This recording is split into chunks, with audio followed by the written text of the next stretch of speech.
Hey guys, tonight we're cracking open a candlelit window into the murky, musical, and mildly mortifying world of medieval dating.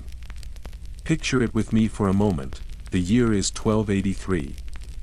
Your shoes are stitched from pigskin, your breath mists in the cold morning air, and the breeze carries the faint, ever-present scent of boiled turnips and chimney smoke.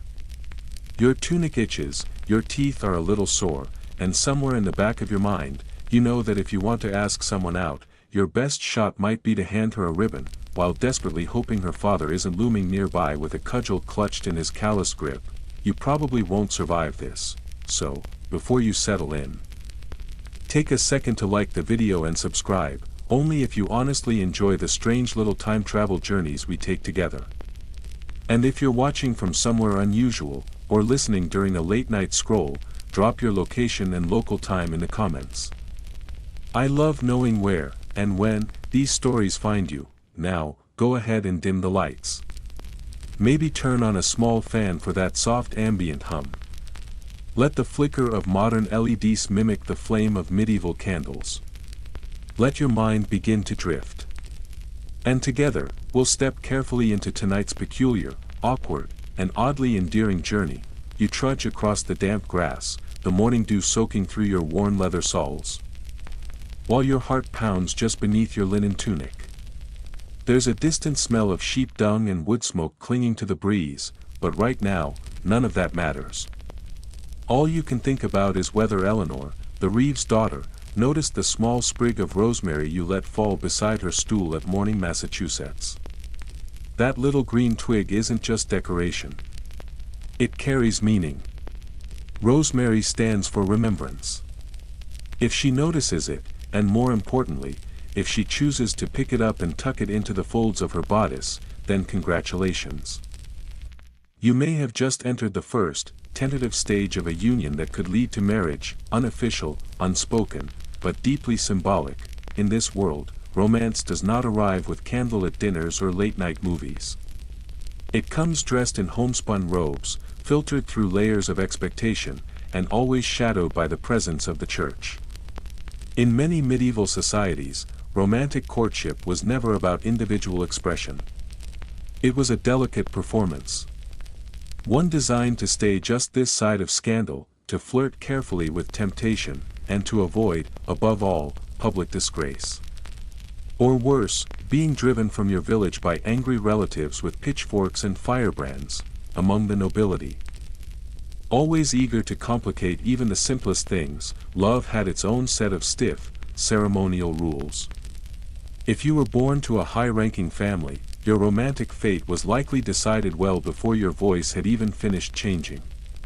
Betrothals were common in childhood. They were locked into place with legal documents, ceremonial trinket exchanges, and the kind of formal feast where no one speaks unless spoken to. The food might be rich, but the atmosphere is brittle. Eye contact is rare. Smiles are rarer still. For those not wrapped in velvet and titles, life offered a bit more breathing room. A young woman helping her mother at the market might catch the eye of a cooper's apprentice. Maybe he sees her laugh while handing over a loaf of rye bread at the communal bakehouse. That glance? A dangerous gamble.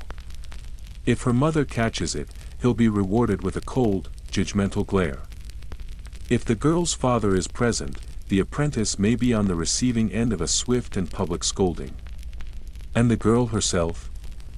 She'll likely endure a long, whispered lecture about modesty, virtue, and the dangers of idle flirtation. Nearly every interaction between eligible young people is monitored, shadowed by someone older, more experienced, and generally unimpressed. This might be a sharp-eyed aunt, a no-nonsense tutor, or, in more awkward cases, a priest with a well-worn sermon about sin always at the ready. Privacy is a luxury. Secrecy is a skill. Now, let's consider the setting. Imagine a great hall, lit by dozens of beeswax candles. The light wavers across wooden beams, tapestries, and half-empty trenchers. The air is thick with the scent of roasted ox, spilled ale, damp wool, and sweaty bodies crammed onto benches. The atmosphere is loud, overheated, and filled with chatter. But for you, this is a moment that matters. Across the table, a girl lifts a cup of spiced wine to her lips. Her sleeves are long, flowing, and unadorned, a subtle signal of unmarried status. You squint slightly, trying to make out the embroidery at the edge of her hem. If it matches the pattern you saw last week on the garments of your neighbor's wife, it might mean she's already promised to someone else. And just like that, hope teeters on the edge. This is where the language of courtship begins to unfold. Dating, in the way we understand it today, simply doesn't exist. Instead, people rely on a system of signs. Carefully chosen objects and subtle gestures speak volumes. A red ribbon pinned to the chest might symbolize passionate interest. A brooch turned upside down on a shawl may suggest heartbreak. Historians still argue over the fixed meanings of these symbols, debating whether regional customs or personal interpretations had greater weight. You might be asking yourself, what about just speaking your feelings plainly? Walking up with confidence and saying, "Hi, I'm Wulfric. I saw you milking goats yesterday, and you looked like a vision." Unfortunately, this directness would likely earn you a hard slap to the cheek, followed immediately by a sermon, and perhaps a week of public penance. Instead, you channel your feelings into music. You hire a minstrel. Not just to play, but to sing your intentions aloud. In rhyme. With a lute. Likely during dinner. Romantic expression becomes a form of public performance, stripped of subtlety and heavy with risk. If the subject of your affection looks away during the chorus, that's a clear rejection. The medieval version of leaving your message on read. Still, in this rigid world, love finds its way. Sometimes it sneaks in through eye contact made during a passing moment at the church steps. Sometimes it slips through fingers as a small glove, tied with a strand of green thread. Sometimes it whispers behind laughter at a feast. Hidden in a compliment buried beneath a harp melody. The secret to medieval courtship is this: you must be clever. You must be quiet. And more than anything, you must be cautious, because the church is always watching. Monks write lengthy treatises warning against the dangers of lustful thoughts. Nuns teach young women that even an impure daydream is a moral failing. Yet ironically, some of the most tender love letters of the time were exchanged within monastery walls. Young scribes, tasked with copying texts, would sometimes slip personal messages between Latin lines. In some cases, they acted as intermediaries, passing along folded scraps of parchment on behalf of star-crossed lovers. In fact, some of the earliest surviving love poetry was penned by monks. These poems, rich with metaphors about birds in flight, distant stars, and bleeding hearts, leave historians debating their intent. Were these poems about divine longing, or were they coded declarations of romantic yearning? Perhaps they were both. Even beyond all the moral surveillance, there are practical challenges. The truth is, you rarely see the person you long for. Life is defined by work. You rise before dawn, labor from sunup to sundown, and collapse into bed without ceremony. Courtship has to unfold in stolen moments, while fetching water, grinding grain, or helping bind thatch to a roof. By the time you muster the courage to show interest, you might have already spent weeks, maybe months, watching from afar. You've composed verses in your head. You've rehearsed how to stand so your knees don't betray you.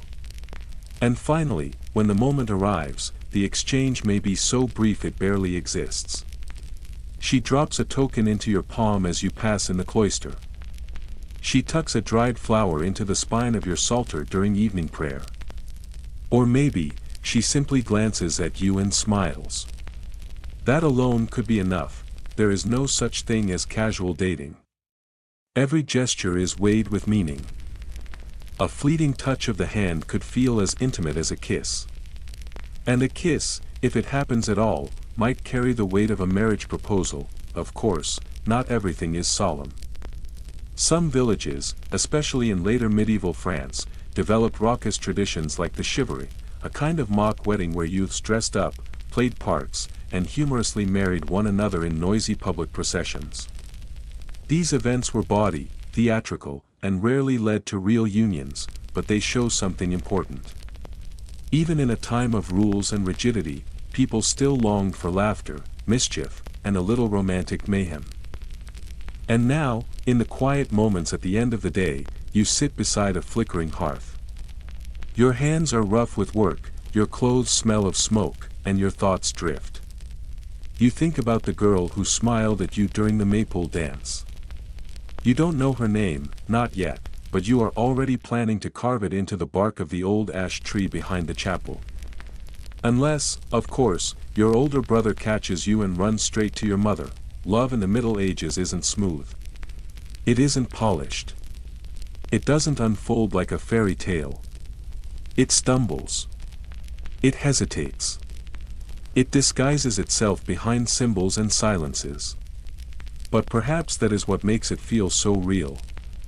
Because even in a world of watchful eyes, strict customs, and scratchy pigskin shoes, the human heart still finds a way to reach out and be heard. Your eyes flicker open just before the first light of dawn begins to touch the horizon, and an involuntary groan escapes your lips. You already know what today holds, and it is not a sunrise serenade, nor the warmth of a morning kiss shared with someone you chose. No, today is the day you meet your betrothed's family, and the most embarrassing part is that you can't quite recall her name. You were told once, long ago, perhaps just after that unfortunate round of bloodletting and shortly before the rush of the hay harvest.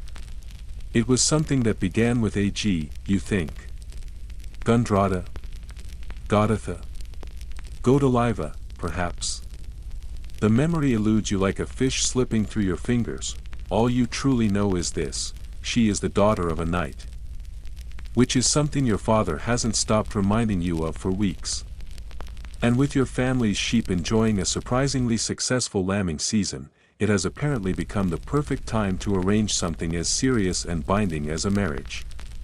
And so here you are, summoned by duty, riding toward an uncertain future, all because a few lambs happen to survive the cold. Welcome to the intricate, awkward, and deeply unromantic world of medieval matchmaking. In this world, love is rarely the foundation upon which marriage is built. In fact, in many cases, it is an afterthought. Among the noble families of the Middle Ages, marriage is not an affair of the heart but a negotiation of power.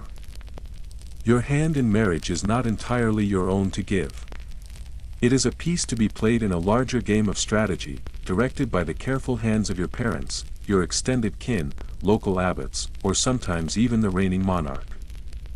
They aim to secure advantageous connections, protect old alliances, or gain access to a new tract of land, perhaps one that includes a mill or a bridge over a profitable stream. Personal compatibility is rarely considered. The idea of marrying for affection is charming, but impractical. There are more important things at stake than butterflies and poetry. You ride down the deeply rutted path, the morning mist curling low over the fields, a bolt of fine Flemish linen secured behind your saddle, along with a modest jug of mead. These are not romantic tokens. These are economic offerings. They declare, without a single word, that your family is of modest means but respectable, that your debts are manageable, and that no Templar knights are knocking at your door to collect payment. This meeting is not a date in any modern sense. It is a presentation of intentions and status. Every detail, from your posture in the saddle to the state of your boots, will be noted and remembered. This is your family's reputation, and possibly your future, trotting along with you on horseback. If you are the woman in this exchange, your role is no less ceremonial and no more personal. Your family has likely spent the last several days preparing you with a level of attention usually reserved for religious icons or prize livestock. Your hair has been combed, braided, and pinned in place with ruthless precision. Your skin has been scrubbed with vinegar to cleanse and with rosewater to soften.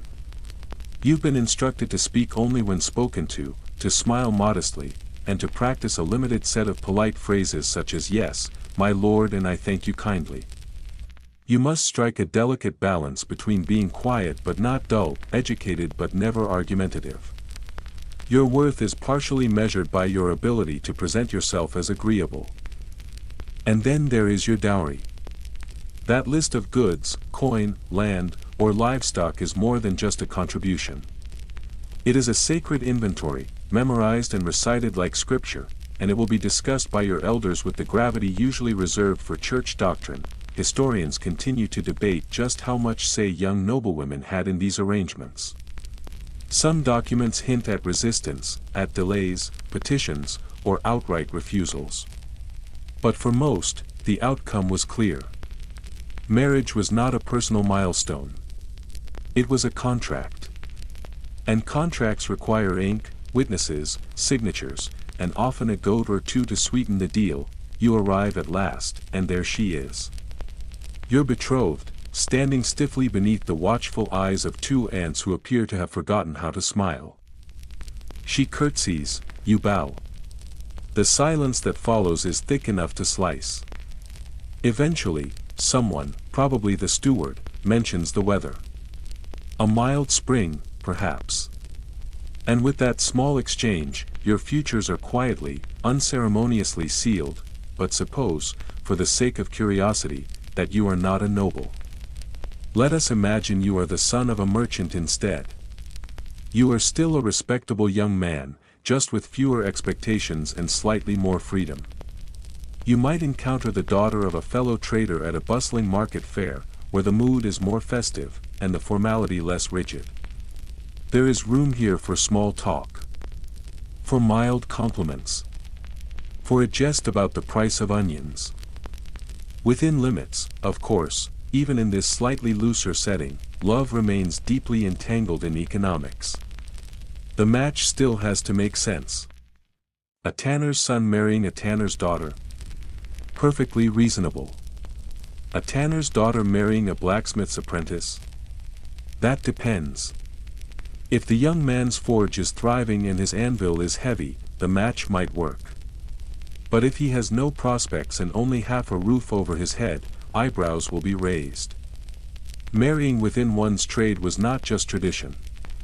It was practicality. And then there's the dowry. This is the currency of marriage.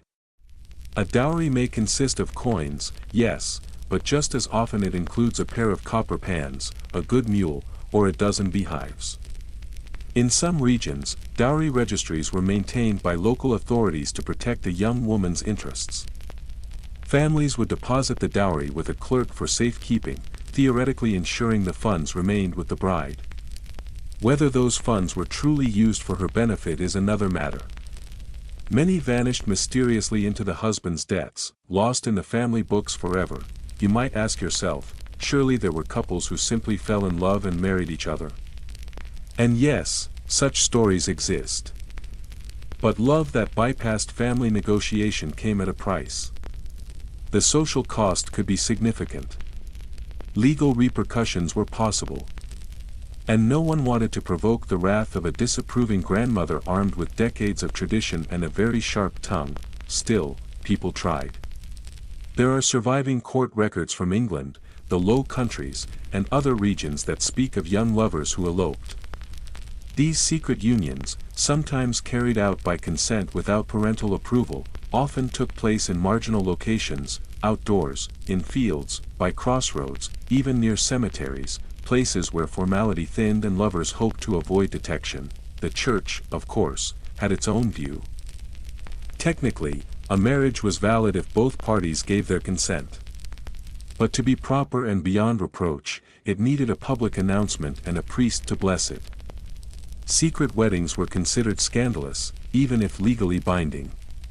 If discovered, the couple might be required to repeat the ceremony in the presence of witnesses, and possibly pay a penalty. Now let us glance further down the social hierarchy.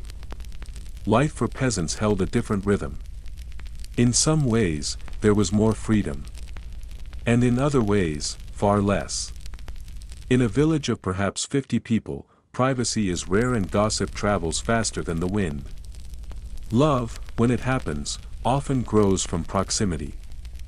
You meet someone while hauling water from the well, or while planting barley alongside their family in the field. You share a bench at a festival. You catch each other's eye while weaving wool, or laugh together while your fathers argue over who moved the boundary stones last winter.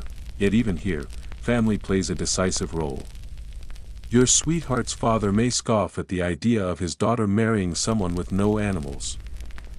Your mother may grumble that you need someone with a sturdy back and at least one living grandparent to help raise the children. Courtship is rarely just about two people. It is a web of obligations and whispered opinions, and then, just as you think you might have a moment of peace, the steward of the local manor arrives. He brings a tax ledger and a firm request for extra hay. Love, as always, may be free, but everything else, salt, shelter, livestock, has its price. Still, despite all this, love finds a way to exist. You hear stories passed along by word of mouth. A young woman who cast a garland into the river during a festival, and a young man who retrieved it and married her the following spring. A carpenter and a widow who met behind the church one autumn afternoon and began a quiet life together before anyone could object. Even a knight who turned his back on a family inheritance, all so he could live with a laundress in a thatched cottage on the forest's edge. These are the tales people whisper when the fire burns low. They are cherished, repeated, and held close because they speak to something deeper. They remind people that love, real love, is not entirely extinguished by rules, rituals, and registries. And you? You ride home after your formal visit, still uncertain whether her name was Gundrada or Godatha. Your parents smile with satisfaction. The deal is as good as done. Parchment will be prepared. The linen will be delivered. The priest will be notified. That night, you lie in bed staring up at the dark wooden beams that stretch across the ceiling. Sleep comes slowly. You find yourself wondering what it would feel like to marry someone you actually knew. Someone you had chosen. Outside, an owl calls into the quiet. Somewhere, not too far away, a minstrel sings again.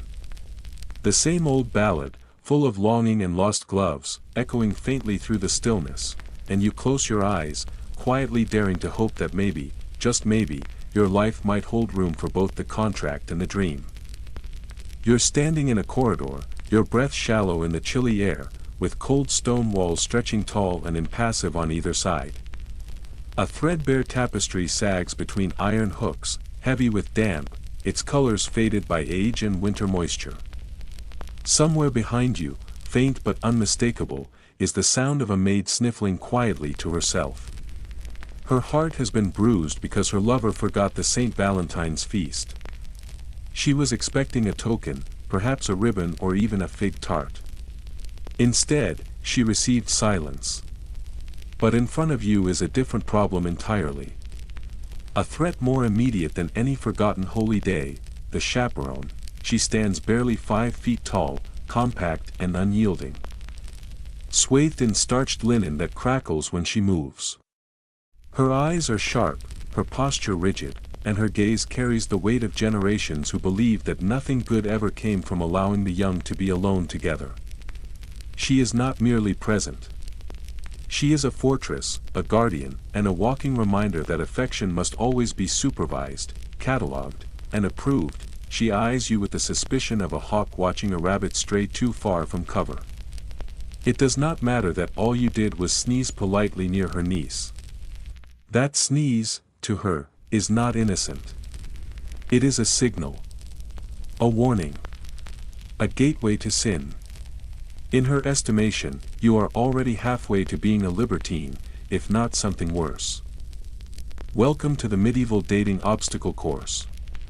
Your first challenge. Avoid the chaperone without being accused of heresy. In many noble households, the presence of a chaperone was not optional. It was essential.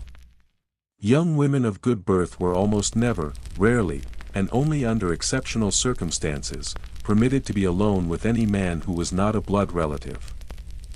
Conversations took place in parlors, gardens, or reception halls, never in corners or secluded spaces. At least one trusted adult was always within earshot, and in particularly high-strung households, an observer might even be seated directly between the two parties. If this sounds extreme, remember that this was a time when dancing required explicit permission, and the person granting it often wore a crucifix large enough to double as a blunt instrument. The logic behind these restrictions was simple and, in the minds of elders, unassailable.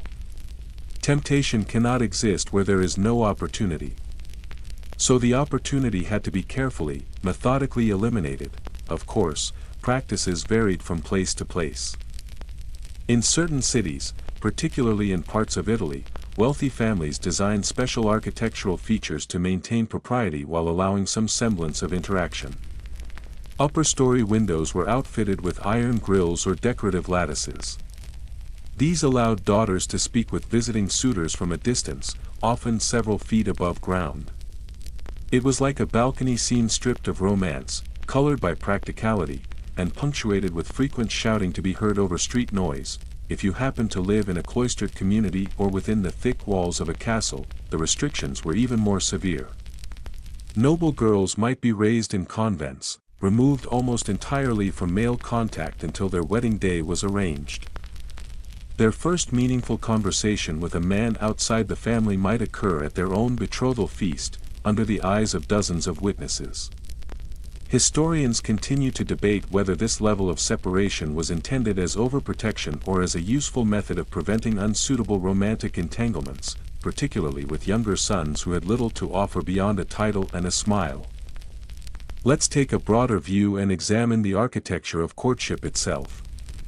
In an idealized noble court, love was not pursued freely. It was choreographed. A man wishing to express interest in a lady would not speak of feelings or desires. Instead, he might approach her family's home with a formal request.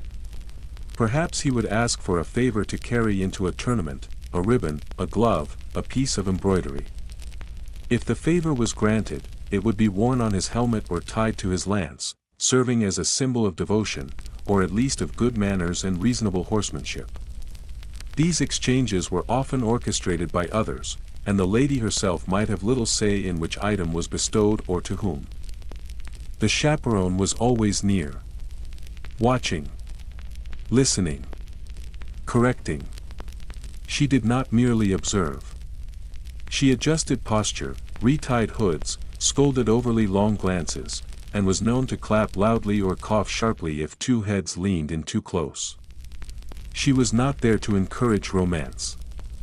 She was there to keep it fenced, trimmed, and preferably frozen. Among the middle classes, the presence of chaperones was equally real, though perhaps less formal. A mother might lurk near the edge of a conversation, pretending to be busy with weaving. A younger sibling might suddenly be tasked with delivering bread, right when you and your potential suitor have just begun discussing marriage prospects.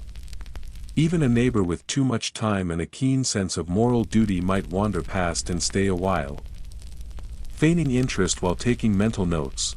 And then there was the parish priest. Of all the chaperones, he was the most intimidating. He knew everything. Your sins, your family's debt history, your cousin's unfortunate dalliance with the brewer's wife. He watched with a calculating eye, ready to turn a harmless exchange into a matter of penance and prayer. A single suspicious glance from him could unravel your reputation before the church bells finished ringing for vespers. Yet, as always, young people adapted. They played the game.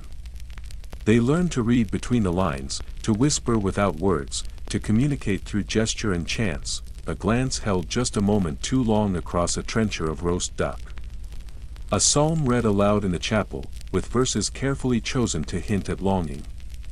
A handkerchief dropped in what was absolutely, definitely, not an accident.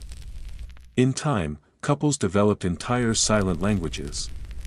A circle drawn with the thumb on the palm meant affection. A touch to the sleeve meant longing. A shared piece of bread, pinched and passed, could carry the weight of a vow. Eventually, the letters began. Letter writing became a cherished loophole in noble circles. It was possible, after all, to send a carefully crafted verse, a poem written in rhymed couplets, either composed by the suitor or, more often, by a hired scribe with a flair for melancholy. These letters professed admiration, loyalty, and the emotional devastation of having glimpsed a woman only once and now being unable to sleep or eat. Ironically, these missives often passed through the very chaperones who sought to prevent intimacy. With just enough plausible deniability, a chaperone might, accidentally, place the letter on a windowsill or fold it into a prayer book. It was courtship by proxy, emotion expressed through indirection, and always at the mercy of gatekeepers, some families. However, tolerated no such romantic creativity. They burned letters unopened. Others preserved them in trunks, perhaps as leverage or as fuel for future gossip. There were exceptions, of course. One man in 13th century Paris famously attempted to woo a woman by sending her an illustrated treatise on freshwater fish. She adored trout, or so he believed. She married someone else. Even music, which ought to have been safe, was risky. A troubadour's song could echo through the entire hall, but the true message might be aimed at only one listener. The lyrics were crafted to seem general. The performance, however, said otherwise. If the chaperone caught on, and they often did, you had better hope your lute was made of sturdy wood. Not all chaperones were enemies of affection. Some, particularly older women, understood the desires of youth. A grandmother might suddenly take an unusually long time at the well, giving a courting couple a few precious minutes of privacy. A governess might raise her voice at just the right moment to drown out an intimate whisper. These small mercies were rarely forgotten. They were treasured and, if love succeeded, repaid with gifts, lifelong gratitude, and perhaps a seat of honor at the wedding feast. Still, the rules remained in place. One wrong move could have serious consequences. To be discovered alone with someone of the opposite sex, especially in an enclosed space, could result in scandal, social ostracism, or even fines and formal charges. In some towns, statutes forbade men from speaking to women at certain times of day or after curfew. Women, too, were expected to report any inappropriate approach. If they failed to do so, they could be accused of encouraging sin. In the background, the voice of the church thundered quietly. Purity must be guarded. Temptation must be avoided. Saints were held up as examples. Saint Cecilia, legend says, wore a spiked girdle beneath her robes to deter suitors. Saint Agnes turned away every noble offering, declaring she was already promised to heaven. And you? You simply want 5 minutes to talk without someone coughing pointedly or adjusting the hem of your cloak with unnecessary force. Once in a while, you get that moment. Perhaps at the edge of a courtyard, where the torchlight grows thin. Perhaps behind a pillar in the chapel, as others bow in silent prayer. Or during the noise and distraction of a feast day festival, when supervision slips just enough. A hand slips into yours. A smile lingers. And for a brief, miraculous moment, you are not navigating contracts, dowries, or clerical disapproval. You are simply standing in the warmth of another person's attention. You return to your chamber that night with your heart pounding against your ribs like a drum in a May procession.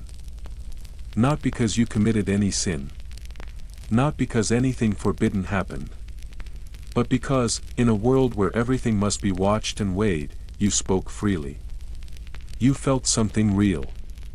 And that alone, in this place and time, is its own quiet rebellion. In a world ruled by scrutiny, sermons, and suspicion, even a flicker of freedom can feel like love. It is St. John's Eve, and the entire village is alive with anticipation. Banners stitched by hand flutter lazily from rooftops, their faded reds and golds catching the last of the sunlight. The smell of wood smoke hangs in the air, curling up from cottage chimneys and mingling with the sugary scent of baked apples cooling on windowsills. Someone, predictably, has already overindulged in the cider and is now stumbling across the green, attempting to teach a bewildered goose how to waltz. The moment is thick with heat, laughter, and a quiet promise. This, finally, is your chance. Festivals, feast days, and sacred celebrations are not only devoted to saints and solemn prayer. In the daily life of the Middle Ages, they serve another purpose. They are among the few socially sanctioned opportunities for young people to gather, observe one another, speak without scandal, and, if luck and timing permit, fall in love. Of course, no one says that outright. Officially, the village is assembled for mass, a respectful procession, and perhaps a few hymns beneath the bell tower. Unofficially, your eyes are moving through the crowd, searching for a familiar figure. The girl with the copper braid and the slightly sarcastic smile who once passed you a fig without a word. Events like this are the closest thing the medieval world offers to a proper gathering of eligible hearts. You prepare as best you can. You scrub your hands with lye and river sand until your fingernails are nearly clean. You wear your freshest tunic, the one with only a few patches, and you borrow your friend's belt to avoid showing the mildew patch on your own. Your hair is combed, your boots are brushed, and your hopes are high. With luck, someone's mother might mention that the brewer's daughter has such a lovely voice for church singing, which everyone knows is subtle code for she is of age, of means, and currently unattached. The fairgrounds brim with chaos and color. On your left, a puppet show unfolds, its actors jerking on strings and accompanied by the shrill tune of a reed pipe. On your right, a cheese wrestling contest is in full swing, with two boys slipping in curds while a dog barks frantically nearby. Someone is trying to sell pickled fish out of a wooden bucket, and the odor is both unforgettable and deeply regrettable. You push forward through it all, chin up, trying not to appear too eager, even though you feel the glances being thrown in your direction. For villagers and townsfolk alike, festivals are rare moments when the tight rules of proximity ease just a little. Dances are organized and conducted with visible supervision. But they allow movement, music, and a flicker of possibility. A young man may ask a young woman to join him in a circle dance, a brannel, or a weaving line of skips and steps. A slip of the foot, a turn of the wrist, a brief moment when hands touch, scandalous, yes, but tolerated beneath the weight of tradition and festivity. That ankle flash, brief and unintentional though it may be, might be the only glimpse of bare skin you witness all season. Fashion in medieval Europe is rich in layers and fabrics, long sleeves, high collars, voluminous skirts, but not in exposure. A dress laced with green silk, however, worn on a feast day. That might as well be a whispered confession, of course. Boldness is dangerous. You must walk the tightrope. A blush will prompt questions. A laugh that rings too loud will turn heads, followed by mutters and maybe a few suspicious squints from grandmothers with sharp hearing and long memories. Flirting becomes an art of suggestion, a delicate play of symbols and implication. You share a lingering look over a basket of pears. You offer a shared drink but leave it untouched by your lips. You lean in to whisper a joke, then fall silent just before her aunt turns around. Then come the contests. No proper festival is complete without them. Feast days often bring games and trials of skill, archery for the precise, sack races for the spry, pig chasing for the brave or foolish. Winning any of these earns more than applause. It earns admiration, and perhaps the hopeful gaze of someone standing beside the cider stand. Picture yourself knocking the local favorite into the hay during a wrestling bout, rising with straw in your hair and triumph in your eyes. You give a wink to a girl whose hands are folded primly around a ribbon basket. But beware. If you lose that match and land face first in the mud, that same wink may be met with stifled laughter and a quickly averted gaze. Some traditions are stranger still. In 14th century Brittany, there is a game involving two young men balancing on narrow logs above a stream, each wielding a sack of grain. The object is to knock the other into the water while keeping your footing. The prize? The title of festival champion, and the first choice of dance partners. Whether this was a symbolic rite of courtship or simply a community's attempt to entertain itself with soggy slapstick remains a matter of historical debate. Food, naturally, becomes its own kind of language, offering a roasted chestnut or a honey-dipped fig is a form of courtly compliment. Sharing a sweet cake, handing someone a slice of pear, or lifting a heavy jug of ale for them is more than polite. It is meaningful. It is coded. It says, "I see you," without ever speaking the words. And that matters, because even in joy, the eyes of the community are always present. No one wants to be tomorrow's firewood gossip. Fairs also bring new faces.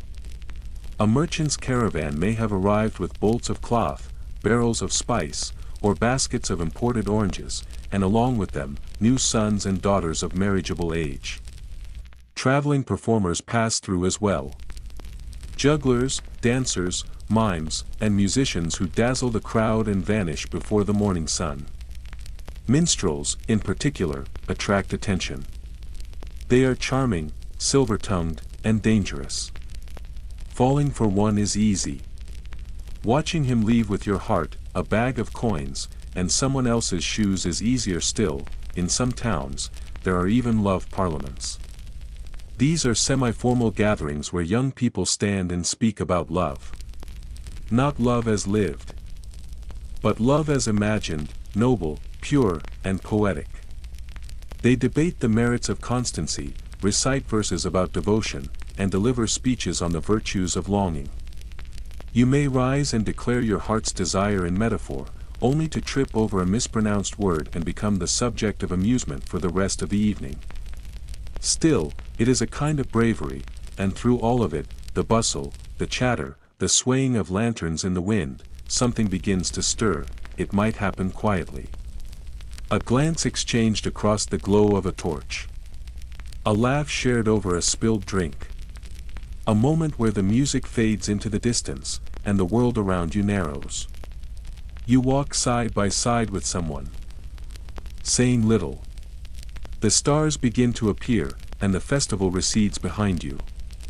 Your boots squelch in the soft earth. The air cools. You offer your cloak. She accepts. No words are needed, then it ends, a bell chimes. Vespers begins. The priest lifts his arms in solemn invocation. Your name is called. The crowd swells again. You are pulled back into the fold. The moment slips like water through your fingers. You are once again the wool dyer's apprentice. The son of the miller. The ordinary boy in an extraordinary crowd, but something stays with you. In the following days, that memory lingers like the scent of bonfire smoke in your clothes. You hum the tune that played as you walked. You pause before eating, wondering if she also saved a bit of bread. You begin carving initials into wooden fence posts, even though you are not sure if you heard hers right. You wait. For Michaelmas. For Candlemas. For the next mended maypole and the promise of another village dance. Until then, you remember. Not loudly. Not publicly.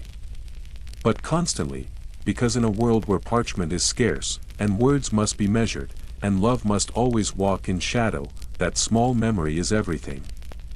You carry it the way others carry charms. Close to the skin. Warmed by the body. And known only to you. The wind sighs through the monastery orchard, winding between the gnarled apple trees with a voice as soft and ancient as an old hymn. It rustles the leaves with gentle fingers and hums through the grass like a memory remembered in fragments. You stand among the crooked trunks, hands loosely clasped, pretending to examine the fruit with idle interest. A blemish on one apple, a drooping leaf on another.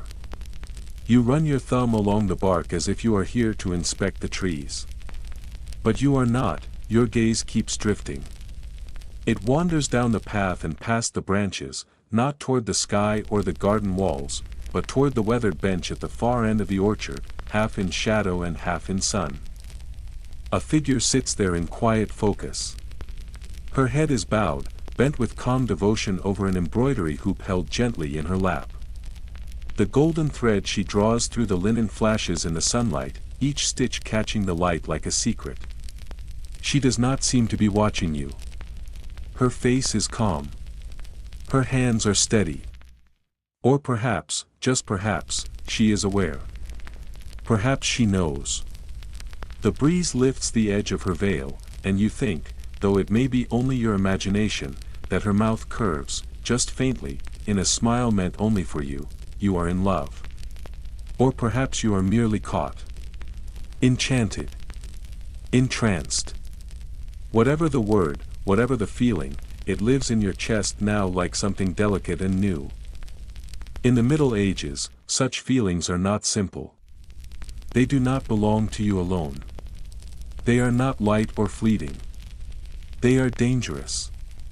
They must be approached carefully, with patience and strategy, as one approaches a sacred relic or a sleeping animal.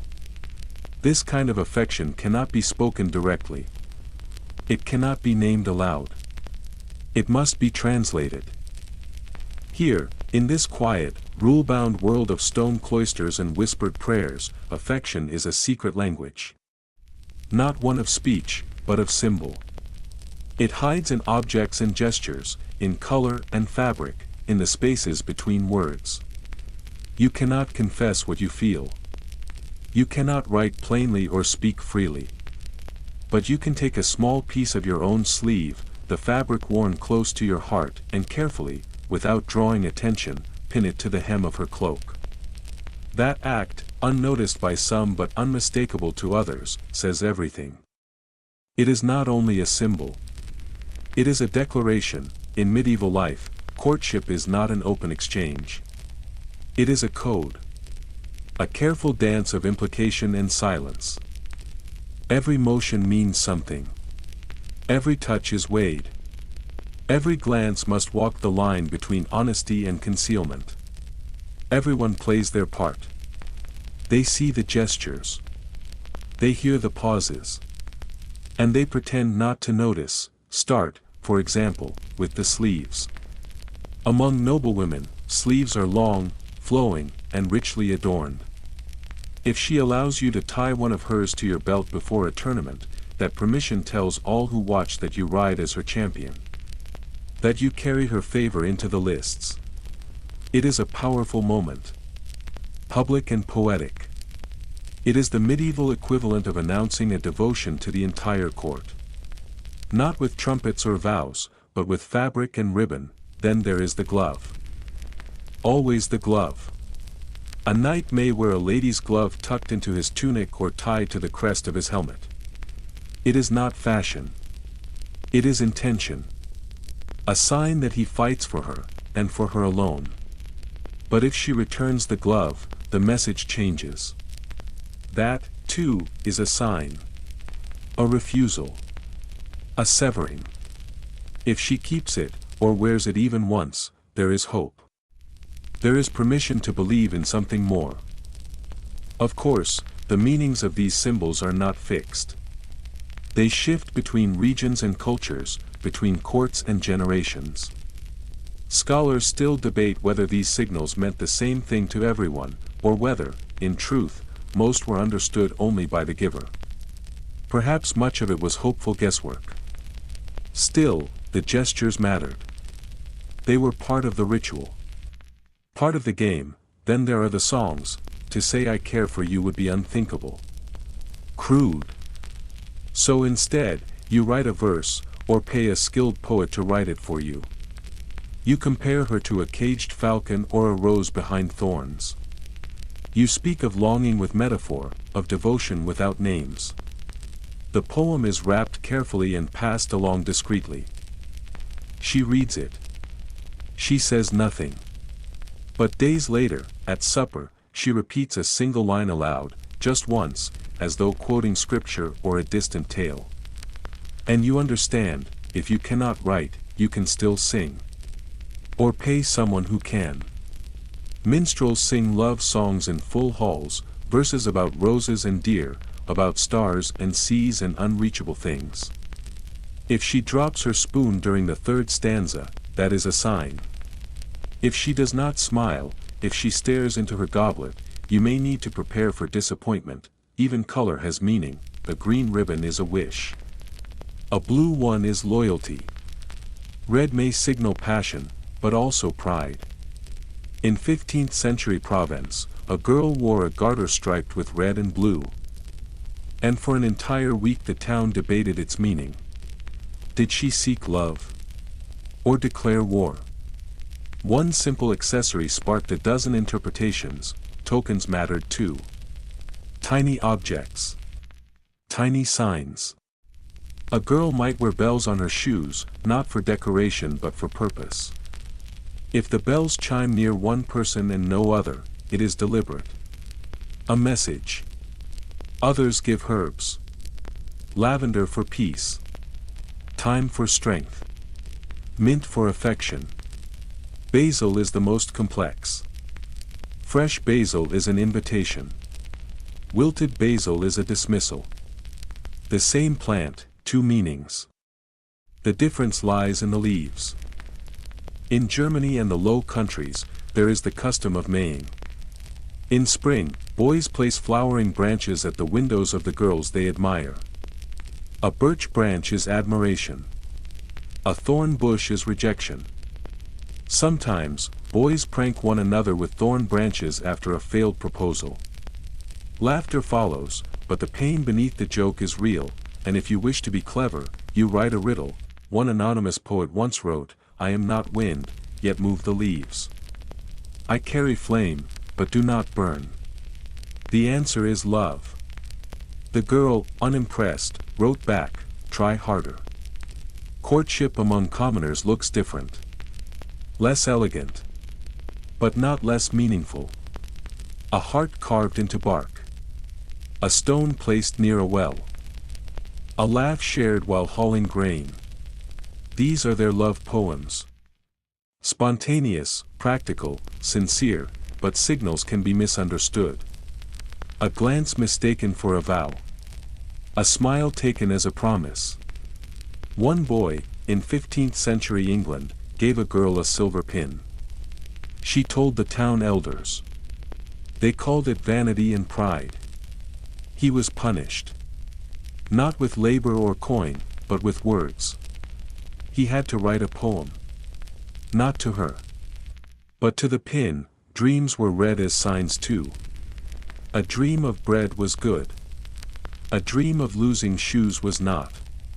Dreams of geese suggested marriage. Unless they flew backward.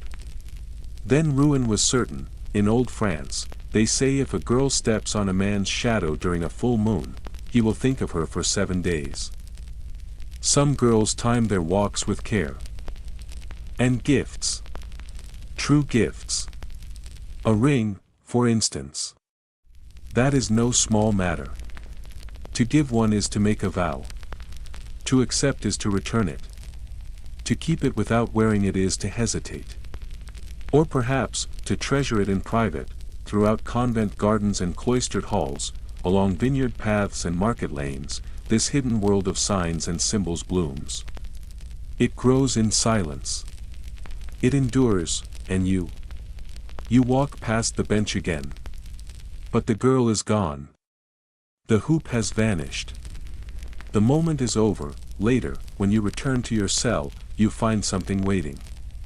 Tucked beneath your psalter, between pages worn by prayer and time, is a thread of gold. The same she had held that afternoon beneath the orchard trees. It lies there, glinting softly in the light. There is no message. No name.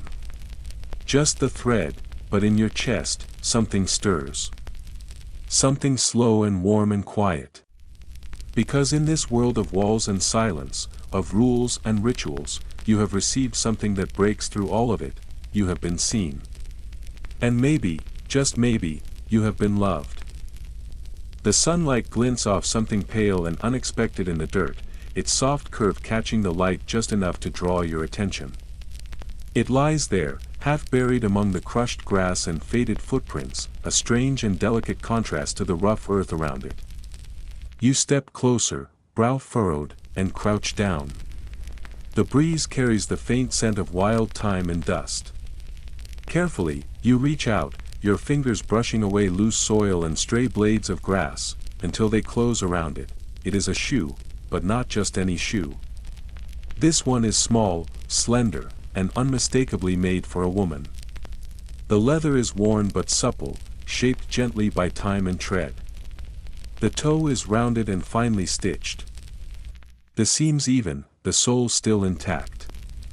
Whoever wore this moved with care. The work is not extravagant, but it speaks of dignity, of someone who notices the little things and values quiet beauty. Tucked inside the shoe, almost hidden from view, is a narrow green ribbon, no longer than a bookmark. It shifts slightly in the breeze, just enough for you to notice it flutter. Its color is soft, like new leaves in early spring, as though it, too, is trying to speak. As though it has something it wishes to say, you straighten slowly, turning the shoe over once in your hand. The air around you is still. You glance down the path, searching for signs of recent footsteps or the swish of skirts around a corner. But no one is there.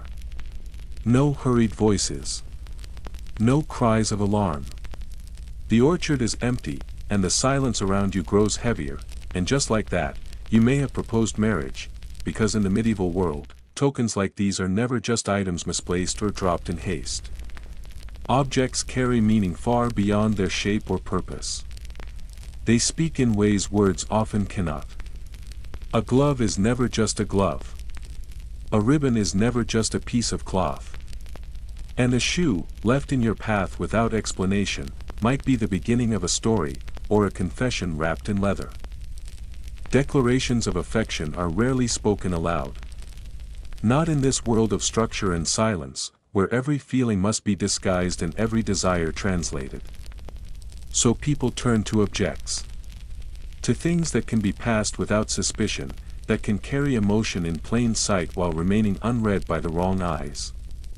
In this unspoken language, the smallest offering may carry the deepest meaning. Consider gloves.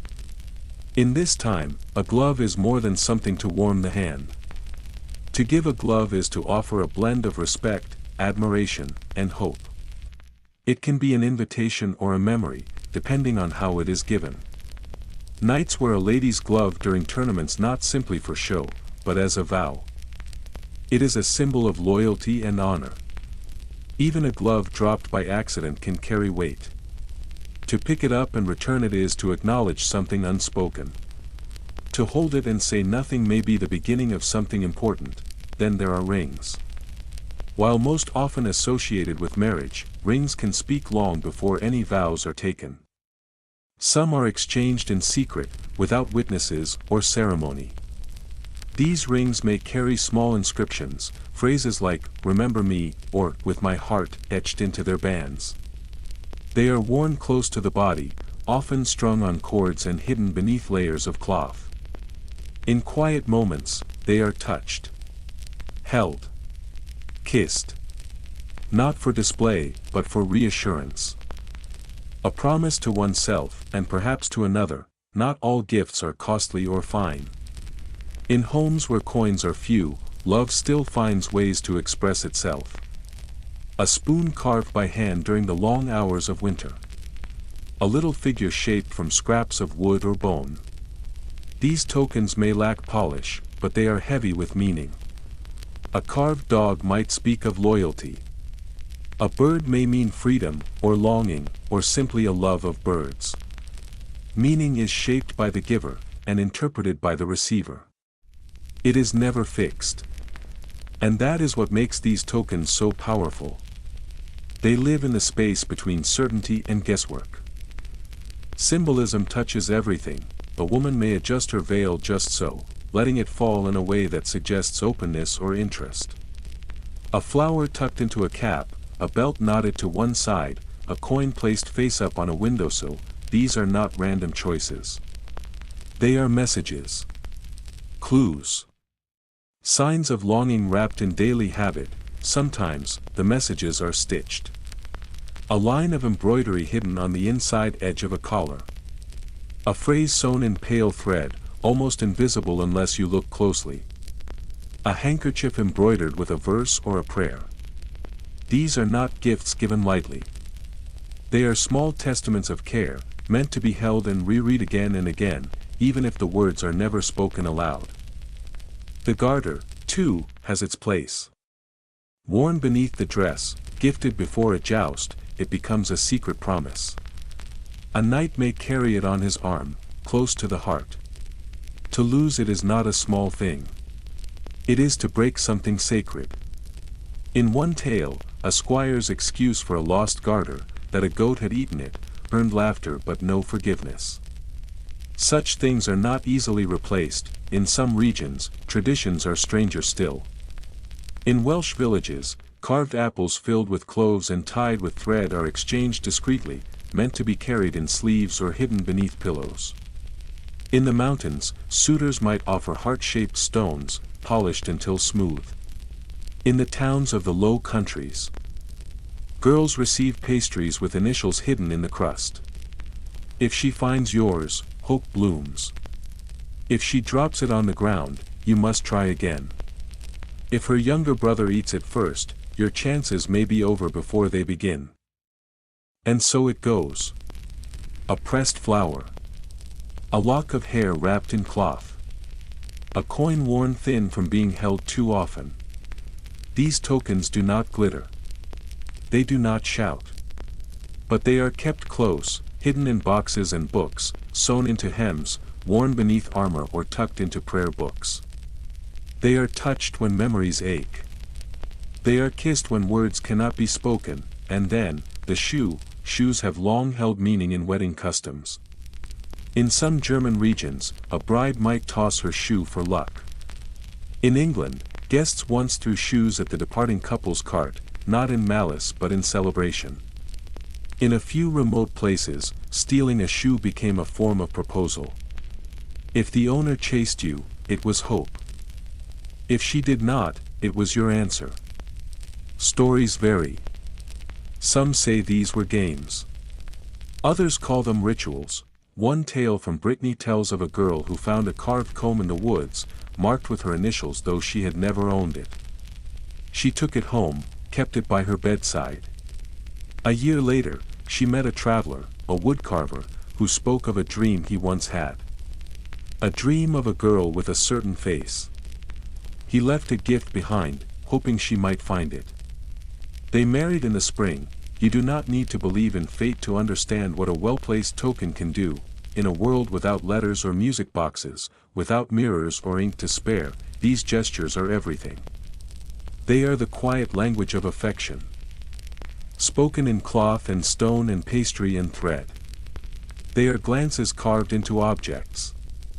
Emotions shaped by hand. So if, one quiet afternoon, you come across something unexpected on your path, a spoon, a ribbon, a shoe, do not turn away. It may not be forgotten.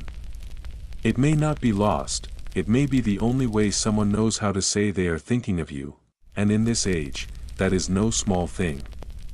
It may be, in fact, everything they have to give.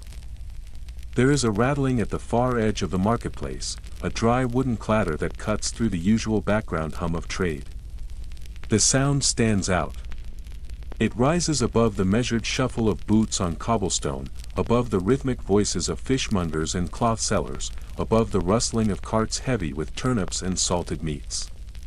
You turn toward the sound, drawn by something you cannot quite name, just in time to see a man in a long green robe navigating between stalls. His robe is faded and travel-worn, the hem stained with old dust, the cuffs frayed like unraveling rope.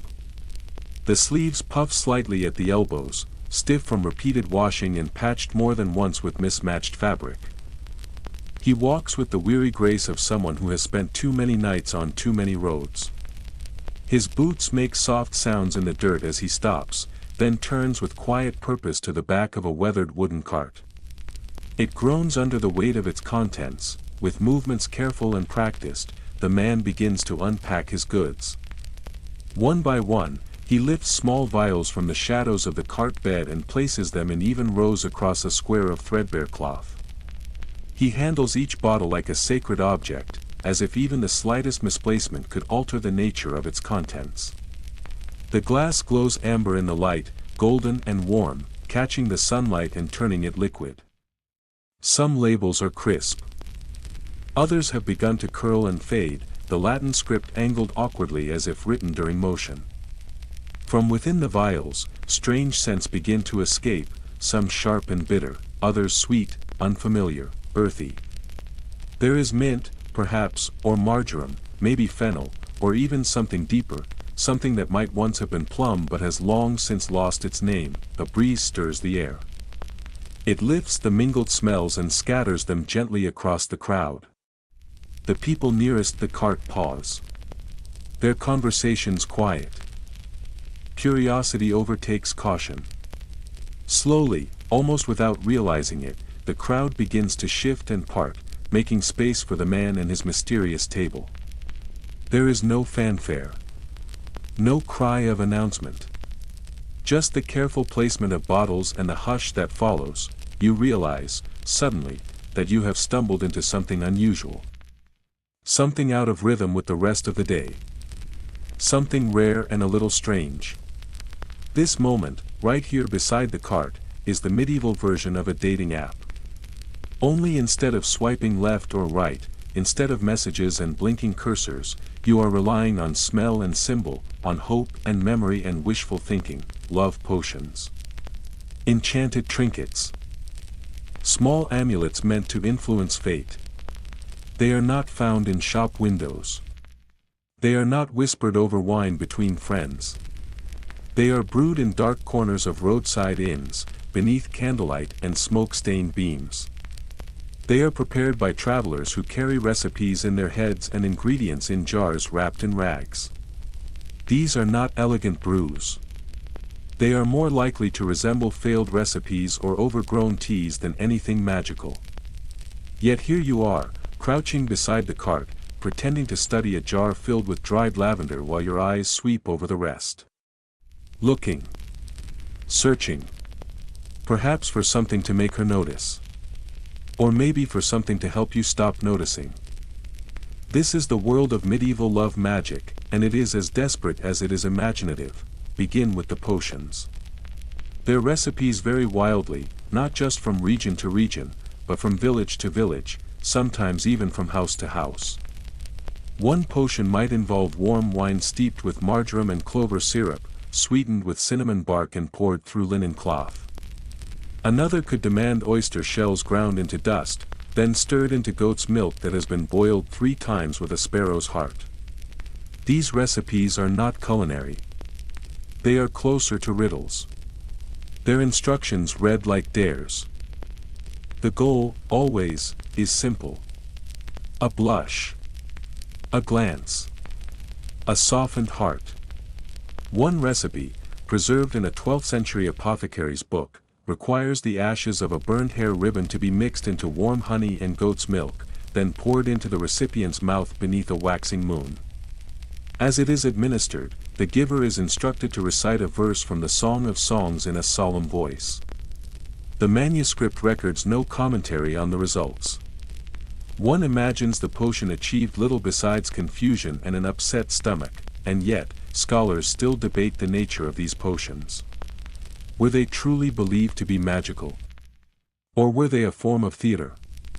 A hopeful ritual cloaked in mystery? Sometimes. Simply believing something might work gives it just enough power to make a difference. A sip, a word, a glance, enough to stir the imagination. And when imagination stirs, sometimes the heart follows, but potions were only one part of the spell. The truly devoted sought answers through divination. Take, for example, the poultry bone oracle. Yes, it was real. In rural corners of France and England, the black hen was boiled, its meat set aside, and its wishbone carefully cleaned. This slender bone was then placed under one's pillow. The dream that followed would reveal the image of the person one was meant to love. If the dream showed the person you longed for, that was a sign of alignment. If a horse appeared, it was taken as a symbol of strength and companionship. But if worms crawled into the vision, you were advised, strongly, to reconsider the object of your affection. Other forms of love magic were gentler. Apple peel divination was especially popular during harvest festivals. You would peel an apple in a single, unbroken ribbon and toss the skin over your shoulder. Wherever it landed, the shape it made was said to reveal the first letter of your future beloved's name. Villagers gathered in circles to try this, cider in hand, laughter rising with each attempt. Whether or not it worked hardly mattered. It gave people an excuse to hope. And sometimes, that was enough. Knots, too, held meaning. A woman might take a length of cord and tie 9 knots into it, one for each psalm she recited. She would then slip it beneath her mattress before sleeping, believing that the face of her future husband would visit her dreams. A variation included braiding strands of her own hair into the cord, especially if it was a new moon. To modern ears, it may sound odd. But then again, all rituals sound odd when you are not the one who believes in them. Amulets were common. They came in many forms. Acorns from sacred trees. Feathers found in twilight fields. Smooth stones with holes worn by rivers. Rabbits' feet carried in pouches. Names written on scraps of parchment, soaked in rosewater and burned at dusk. It was said the smoke would carry the name to the person's heart. Or at least to their dreams. Of course, the church frowned on all of it. Sermons condemned the use of herbs and incantations. Clergy warned of devilish arts and insisted that those who meddled in love magic invited ruin. Monks copied texts filled with rebukes. But people still believed. Especially those without dowries. Those who could not buy attention with land or title. For them, magic was not vanity. It was hope. Not every attempt ended well. One case in 14th century Prague tells of a woman who convinced a cobbler to wear a charm stitched into the lining of his hat. It included a thread from her underclothes, a bit of fingernail, and a prayer written backwards. Within days, he fell ill. Suspicion turned to accusation. She was tried and fined. He recovered, but refused to wear hats again. Still, not every spell was sinister. Some read more like recipes for comfort. One 15th century household book offers a potion of gentle persuasion made from rose petals, cinnamon, warm almond milk, and honey. A kind of medieval hot cocoa. Whether or not it stirred romance, it almost certainly brought a moment of calm. And sometimes, calm was all one needed, and so you find yourself once more by the cart. The apothecary explains, in low tones, that crushed violet root can enhance one's charm if tucked inside a pocket. You nod. You buy a small pouch. Not because you expect anything. Not because you believe entirely. But because tonight, as you walk the path through the orchard, you want to hold something in your hand. Something that carries the shape of your hope, a spell. A token. A silent request to the universe, and maybe, when the wind quiets, and the trees cast long shadows across the grass, she will be there, not summoned by magic.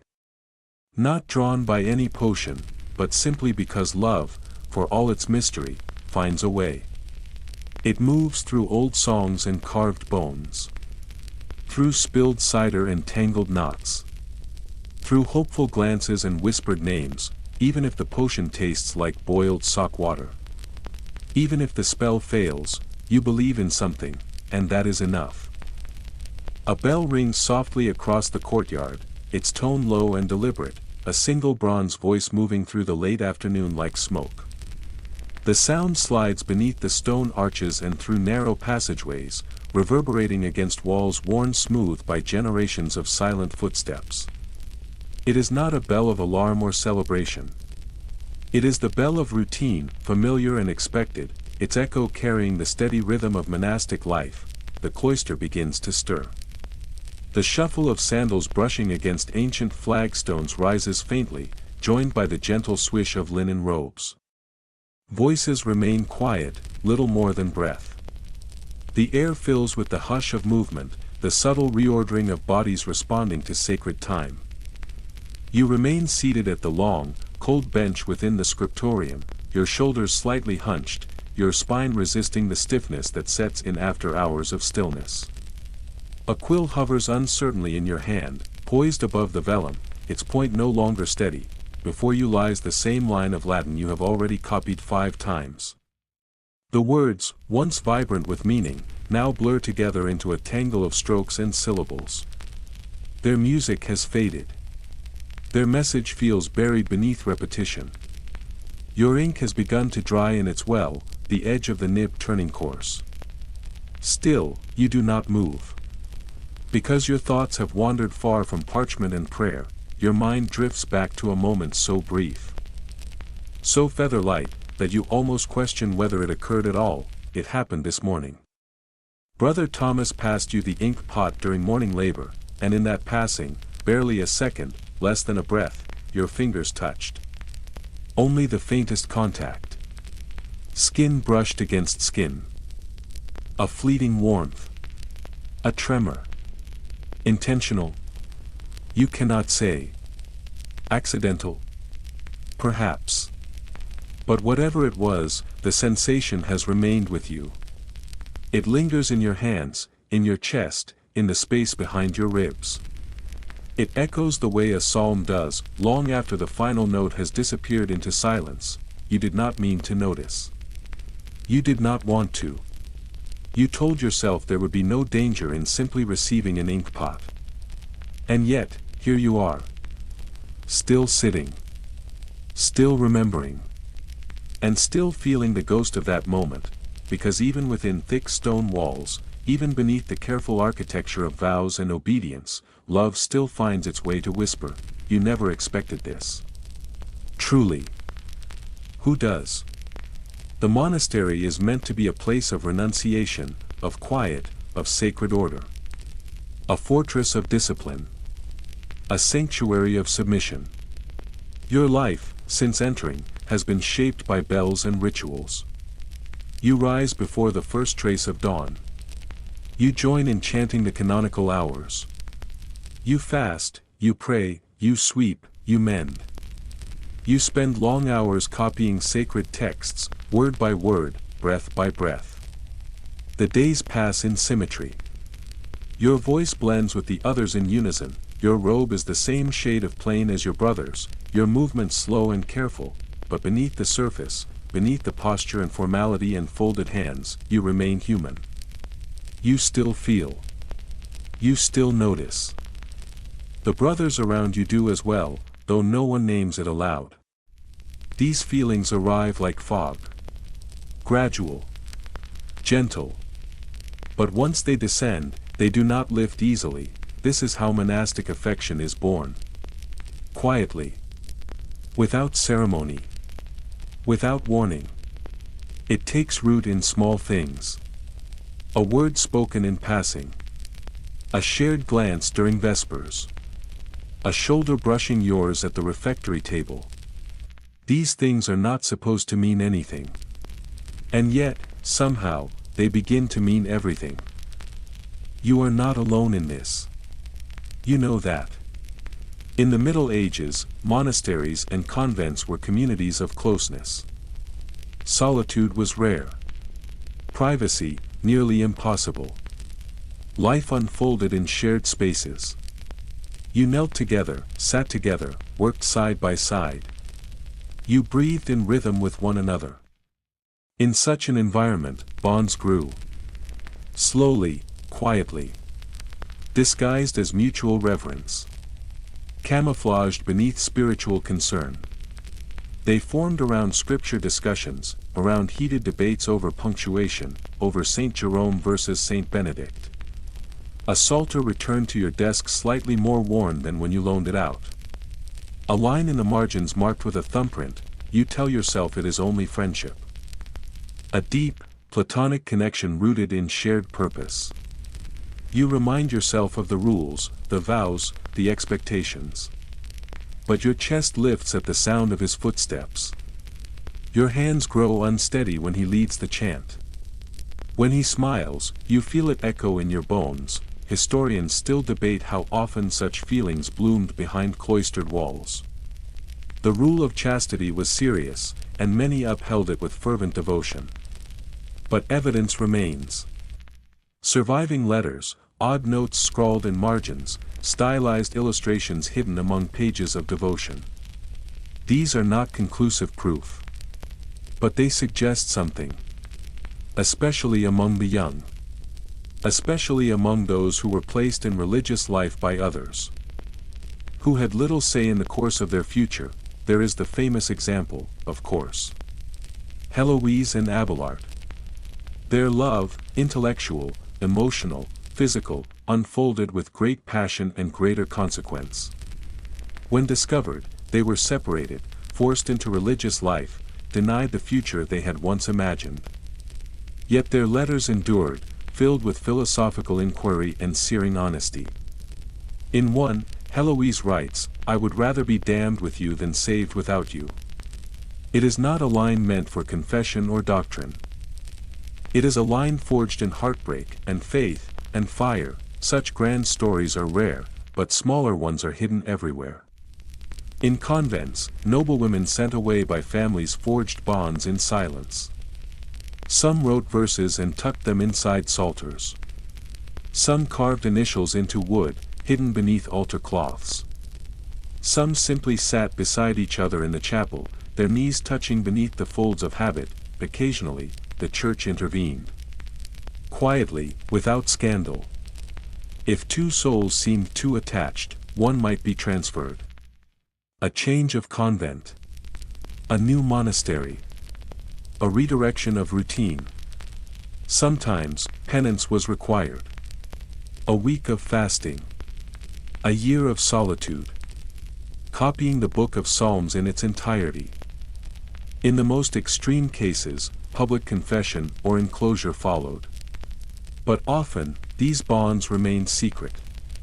Unspoken. Held between the silence of prayers, you sit beside him at supper. The table is silent. Everyone eats in stillness. But you hear everything. The scrape of his knife. The way he breathes after swallowing. The moment his hand brushes the table near yours.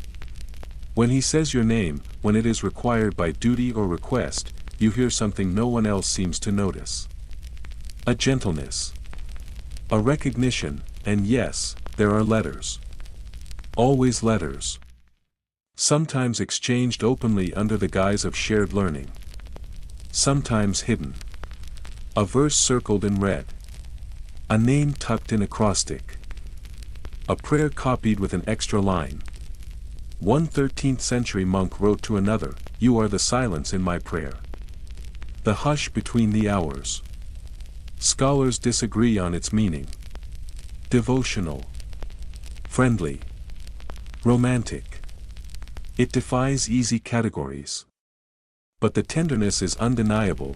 The architecture offers shadows, too.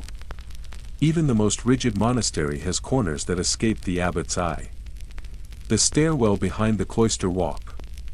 The space behind the altar linen. The back of the herb garden, just before dusk. A place to speak, to linger, to exchange nothing more than a glance and everything within it. There are no rules broken. At least, not outwardly. But no illusions, either. Sometimes the nearness is enough. Sometimes it is everything, you find it creeping into your work. A line from the Song of Solomon slips into your manuscript. I am my beloved's, and my beloved is mine. It stands out. The ink flows differently. The script tightens. You tell yourself it was a moment of distraction. You do not erase it, you remind yourself of your vow. You remind yourself that this is a test. A fire meant to burn away attachment, to refine your spirit. But beneath that, you know. In your stillest self, you know, this is love, it is quiet. It is private. It is never confessed aloud. But it is real. Complicated. Confined. Unfolding in silence, and yes, there is danger. If discovered, there will be punishment. A charge of inordinate affection could end everything. A reassignment. A public rebuke. Shame. And yet, even knowing this, your heart does not retreat. It simply continues. It beats, and now, tonight, you kneel in the chapel. The candle beside you flutters with each draught, its flame dancing against the ancient stone like gold caught in water. You hear the soft breath beside you. He is here. As always. Kneeling. Still. Perhaps just a little closer than usual. You do not speak. You do not shift, but something in the silence changes, a breath caught between psalms. A warmth held between two bodies bound by silence. It is something deeply human. Something unspoken. Something forbidden. And also, something impossibly sincere, love, even here, even now, even beneath the shadow of vows and scripture and discipline, love, even in silence, it endures. The cows are mooing again. Loudly. Persistently. And, of course, at exactly the worst possible time, you're standing ankle-deep in straw behind the tavern, your boots half buried in last week's hay, trying, somewhat awkwardly, somewhat desperately, to explain to Maud why you carved her name into the old elm tree by the mill pond. She stands in front of you, her arms crossed tightly across her chest, jaw set with the kind of unimpressed determination usually reserved for runaway pigs. One eyebrow lifts, just slightly, and the silence stretches in a way that feels like judgment made visible. She is not, at this particular moment, especially impressed. Meanwhile, the cows continue their chorus from the next field over. Oblivious to the emotional stakes, they bellow at regular intervals, punctuating your attempts at honesty with barnyard commentary. And then there's Ralph, her cousin, who is stationed suspiciously close to the firewood pile, arms crossed in mirror image, his expression like a thundercloud that forgot how to rain. He stands there watching, judgment radiating from him with the solemnity of a churchwarden who's just caught someone nicking communion bread. Welcome to peasant romance. It is rarely elegant. Frequently inconvenient. Almost always unplanned. And, more often than not, accompanied by livestock, chaperones, or ill-timed weather. The setting is never ideal. The background music, if it can be called that, is usually a goat bleating or someone coughing in the next yard. But it is real. It is muddy. It is sincere, for all its messiness and manure-scented backdrops, for all the unspoken rules and overheard whispers. Love among the lower classes in the medieval world was some of the most grounded, honest, and unexpectedly clever courtship you could find.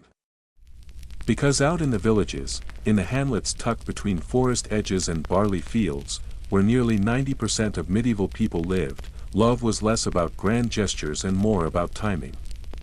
Not poetic timing, but literal scheduling, when the chores were done, when the cow was milked, when the firewood was chopped. You didn't meet your beloved beneath a stained glass window with a rose in your hand. You met them beside a leaky bucket while drawing water from the village well. You spotted them while hauling a sack of grain or waiting your turn at the communal oven. You flirted through shared glances while mucking stalls. You bantered while chasing a runaway goose across the lane. Romance, in the countryside, was never separate from work.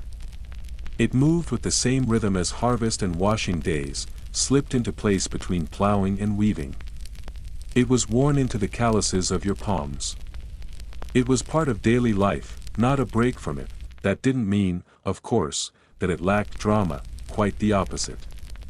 In a town of perhaps 80 people, where generations had intermarried and everyone knew your mother's favorite stew recipe, secrets were like smoke in a thatched cottage, impossible to contain.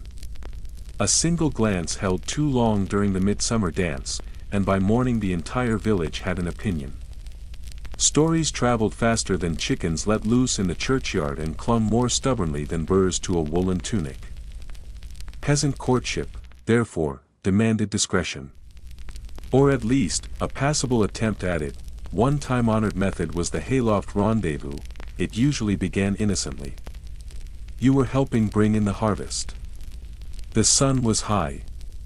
The work was paused for midday stew under a hedgerow. You and your intended slipped away to check the rafter beams or fetch more twine. Entirely innocent. Until you return 20 minutes later with your hair suspiciously tousled and your tunic slightly askew. Nan watches you from across the field with the narrowed eyes of a woman who has seen more than her share of foolishness. She knows. She always knows. Village dances offered another forum for emotionally charged maneuvering. These were not courtly balls beneath vaulted ceilings but open-air gatherings lit by firelight, with music provided by whatever instruments had survived the winter. The dances were fast and messy. The floor was dirt. The air was thick with smoke, laughter, and the occasional elbow to the ribs. But for young villagers, it was a rare moment of sanctioned contact. An arm around the waist. A hand grasped during a reel. If you managed 3 uninterrupted dances with someone, free of interruptions by cousins, disapproving elders, or an ex whose tunic still smelled of sour ale, you were already halfway to the wedding bands, but not everyone needed music to make their intentions known. The smallest acts could speak volumes, repairing someone's roof after a storm. That was a declaration. Giving up your dry cloak when rain came down sideways. That was affection in its purest form. Handing over the last of your salted pork when winter still had teeth.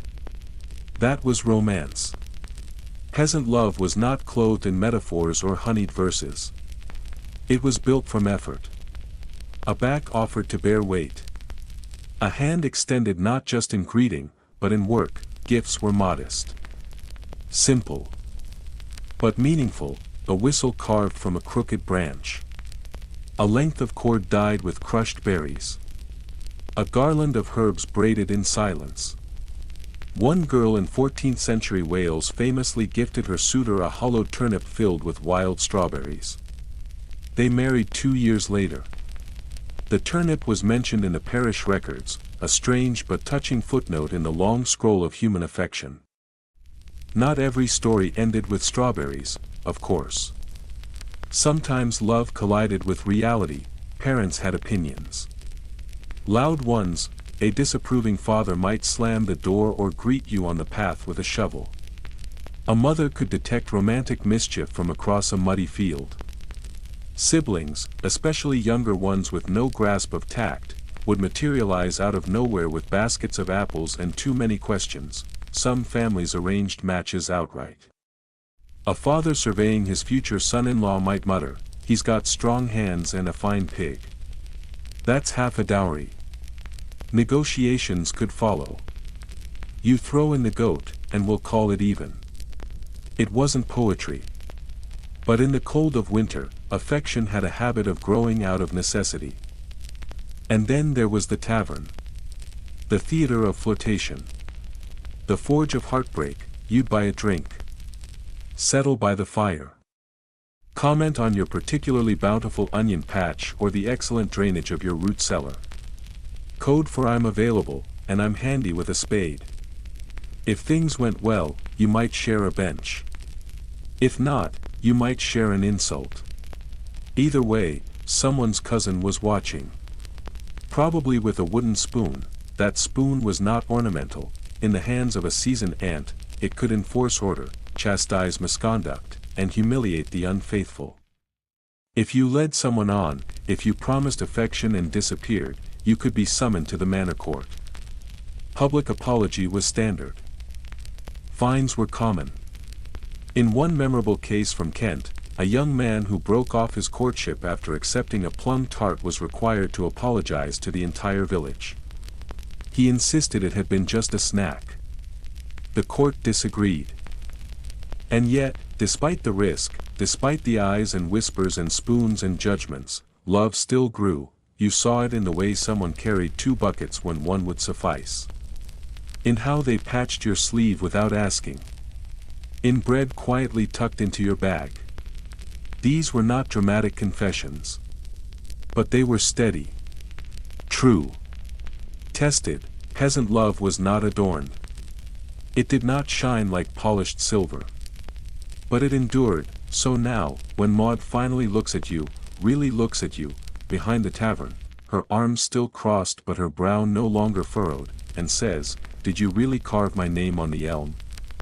You answer without hesitation, yes, you say. But only because I ran out of room on the church bench. She snorts. Tries to hide her smile. Fails. Her lips twitch.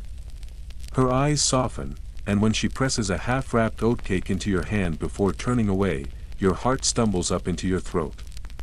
It is not a serenade. It is not a poem. But it is something better, it is an answer, that is a yes, and just around the corner of the tavern, still half in shadow, Ralph finally unfolds his arms. His scowl lightens. His stance loosens. And though he would never admit it, even he might be smiling, just a little. You're sitting on a stool that creaks with every shift of your weight, a sound so expressive it feels like the wood might start confessing your secrets before you do. Around you, the air is thick with the sour tang of old ink, sheep tallow, and the faint mustiness of aged parchment. The room is dim, lit only by the slanted sunlight filtering through warped glass and the sputtering of a nearby oil lamp. Contracts are spread across the table like maps of possibility. Every corner curls upward slightly, as if tired of being read and reread. The town scribe, hunched behind a desk worn down by decades of elbows and decisions, leans forward, squinting through his one functional eye. He taps his quill once against his inkwell and asks, with total seriousness, whether you'd like the marriage agreement to include the eastern field and the cart, or just the 2 hens. You glance over at your betrothed. She's seated across the room on a 3-legged stool that wobbles slightly. She is doing her best not to yawn. Her chin is tilted, her gaze fixed somewhere above the scribe's balding head. You study her expression, searching for excitement, affection, or even mild interest. What you find is a kind of practiced patience, an expression that says she's done this in her head 100 times already and just wants to get to the part where the soup is served and the relatives stop talking, and that's when it hits you. This is not a sweeping romance. This is not a moment from a ballad or a tale spun by a wandering minstrel. This is a land deal, welcome to the reality of medieval marriage, where love was often replaced by livestock and courtship was conducted in the language of inheritance, obligation, and grain storage. A world where contracts mattered more than kisses and the question of who would inherit the goat was just as important as who would warm the bed. In most regions of medieval Europe, marriage was never solely a personal choice. It was a strategic arrangement, designed to stabilize property, consolidate wealth, preserve status, and, ideally, produce children.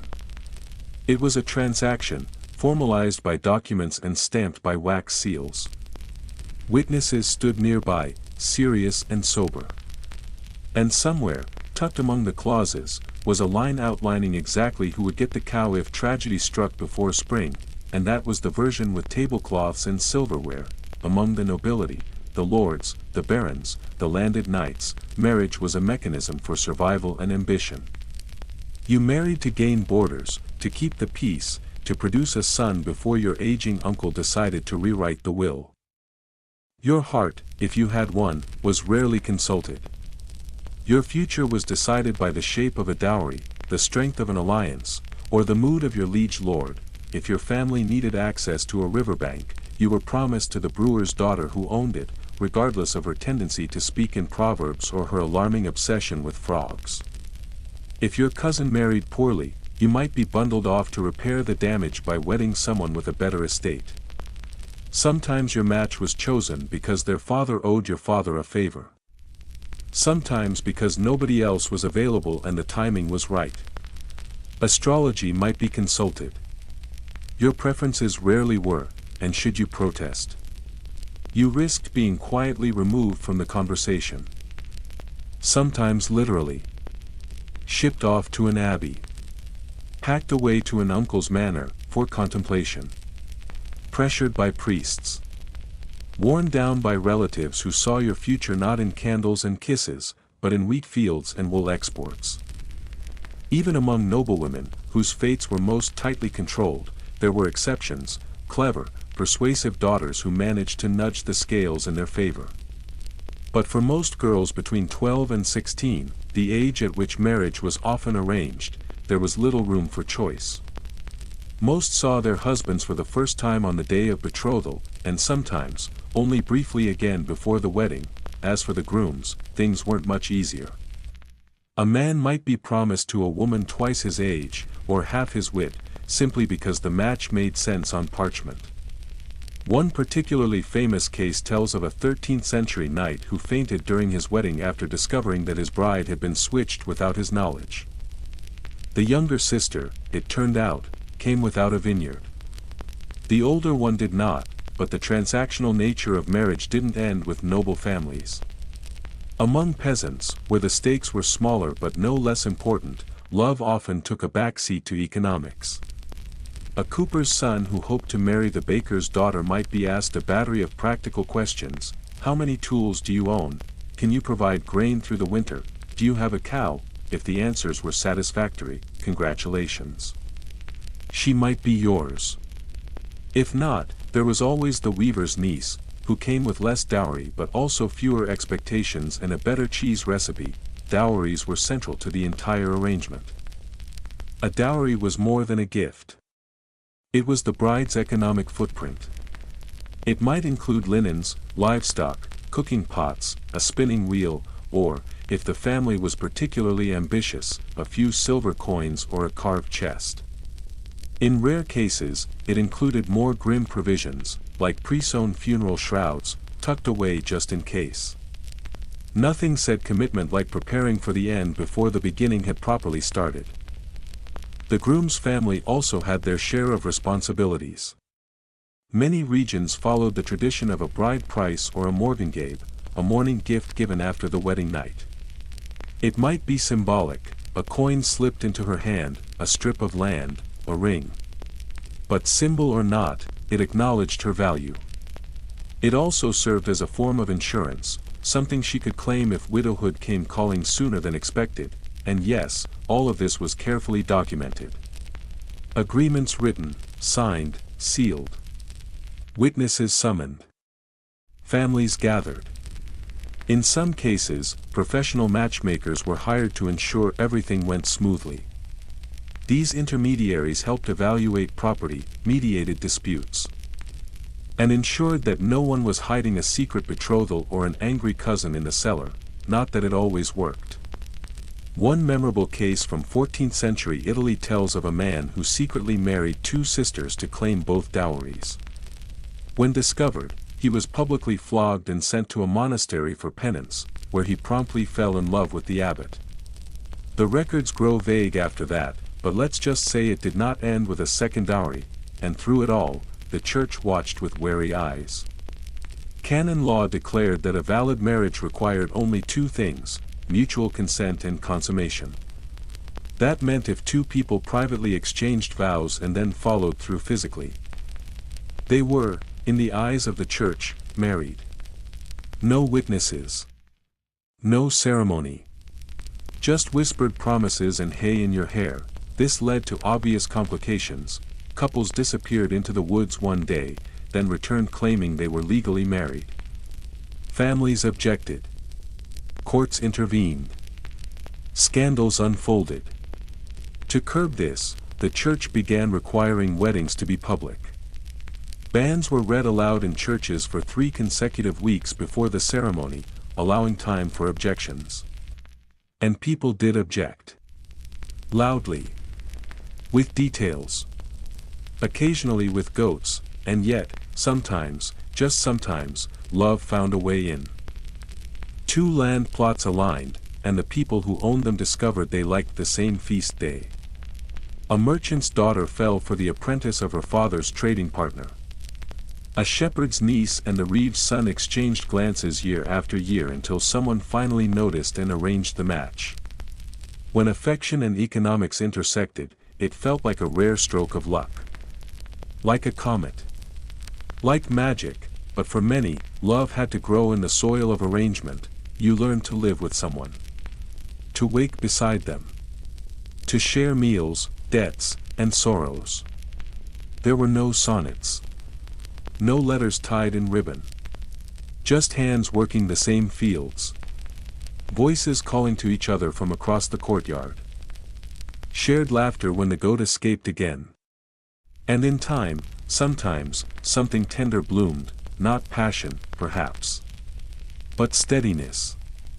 Kindness. A love built not from thunderclaps, but from daily gestures. A fire kindled by patience, and now, here you are. Still on that creaking stool. The scribe is blotting the ink as he copies your name, spelling it wrong for the second time. Your bride-to-be catches your eye across the room, her mouth quirking at the corners. Her father is discussing boundaries. Your mother is counting coins. Everything is proceeding exactly as planned, and you begin to realize something. This may have begun as a contract, but what you choose to build from it, that part might still become a love story after all. You wake to the sound of bells. Not the slow, somber toll of morning mass, nor the erratic clatter of the blacksmith's apprentice pretending to be helpful while sneaking glances at the baker's daughter. These bells are different. They ring clear and bold, echoing across rooftops and through alleyways. Their notes tumble over each other in joyful succession, as if the whole village has decided to make noise at once. Somewhere beneath the bells, you catch the sound of laughter, of clapping hands, of a voice calling to someone across the square. And faintly, unmistakably, there is the wheezing start of a bagpipe being tuned by someone who probably should not be tuning a bagpipe. It is a wedding day. And not just any wedding, yours. For a moment, you lie still, staring at the ceiling, the familiar knots in the wooden beams now oddly significant. You wonder if anyone else wakes up on their wedding day feeling like their heart has taken up residence somewhere between their stomach and their throat. The contract is signed. The ink has dried. The scribe, after 2 failed attempts, spelled your name correctly on the 3rd try. The dowries have been exchanged. 2 goats and a sack of barley, your family's contribution, passed hands with much nodding and a minor disagreement about grain quality. The banns were read aloud in church 3 Sundays in a row, just as the church required. Only one objection was raised, and that came from an elderly man who mistook the announcement for a call to Lent fasting. He was quickly and gently ushered back to his pew. Now there is only this day. The ceremony. The feast. The witnessing. The future, and it all begins with the church. In the medieval world, a wedding was never simply a personal milestone. It was a public statement, a sacred rite, and a community event. The church held marriage as a sacrament, a binding covenant before God and man. The documents may have been dry and transactional, scribbled in cramped ink with lines about livestock and inheritance, but the ceremony was designed to lift the union into something more than a contract. It was meant to transform it into a holy promise. You pull on your best tunic. It is not new, but it is clean, and that counts for something. You may have added a few decorative stitches to the collar last night, your hands clumsy with nervousness but determined to mark the day. Your bride prepares in another house, perhaps with her mother, perhaps with a gaggle of aunts and cousins fussing over the lay of her gown and the wreath on her head.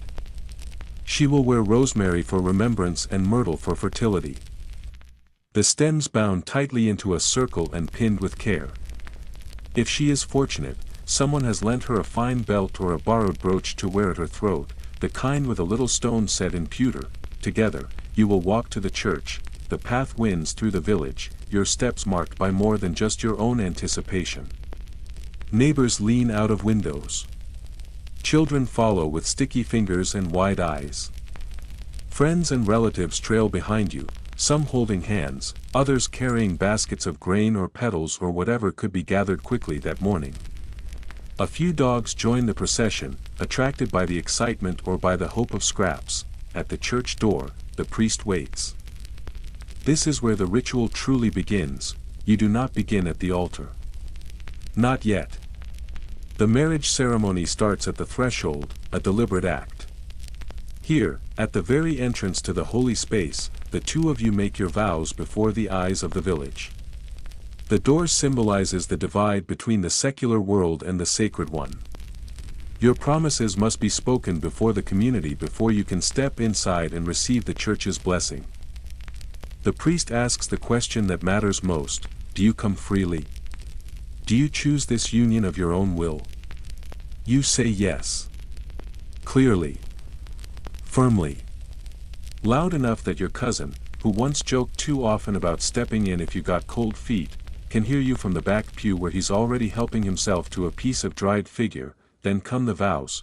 They vary, depending on where you live, the language you speak, and the customs of your region. But they all carry the same weight. You promise to love, to honor, to remain faithful. Some versions include the old phrase, "With my body I thee worship," which sounds far more scandalous than it is. It means to give yourself fully, to hold nothing back. To serve the other with devotion. It is not about passion, but about presence. If you have rings, they are exchanged now. If not, your hands are joined, fingers twined. A veil may be lifted. A kiss may or may not follow. In some places, kissing in church was considered improper. In others, it was expected, as long as it was quick and followed by immediate prayer. But even with all the joy, there is still space for nerves. Cold feet were not merely personal jitters in the medieval world. They had real consequences. Once vows were spoken publicly, backing out was not just embarrassing. It could lead to social fallout, legal penalties, or formal punishment. Breach of promise was a real accusation. One woman in 15th century York took her former fiancé to court after 6 months of courtship and 3 meat pies. He had changed his mind. The court did not sympathize. He was ordered to marry her and to reimburse the cost of the pies. And should the marriage fall apart later? Escape was rare. Divorce, as we know it, was not available. The church allowed annulments, but only in specific and narrow cases, such as failure to consummate the marriage, being too closely related by blood, or proof that consent had not been freely given.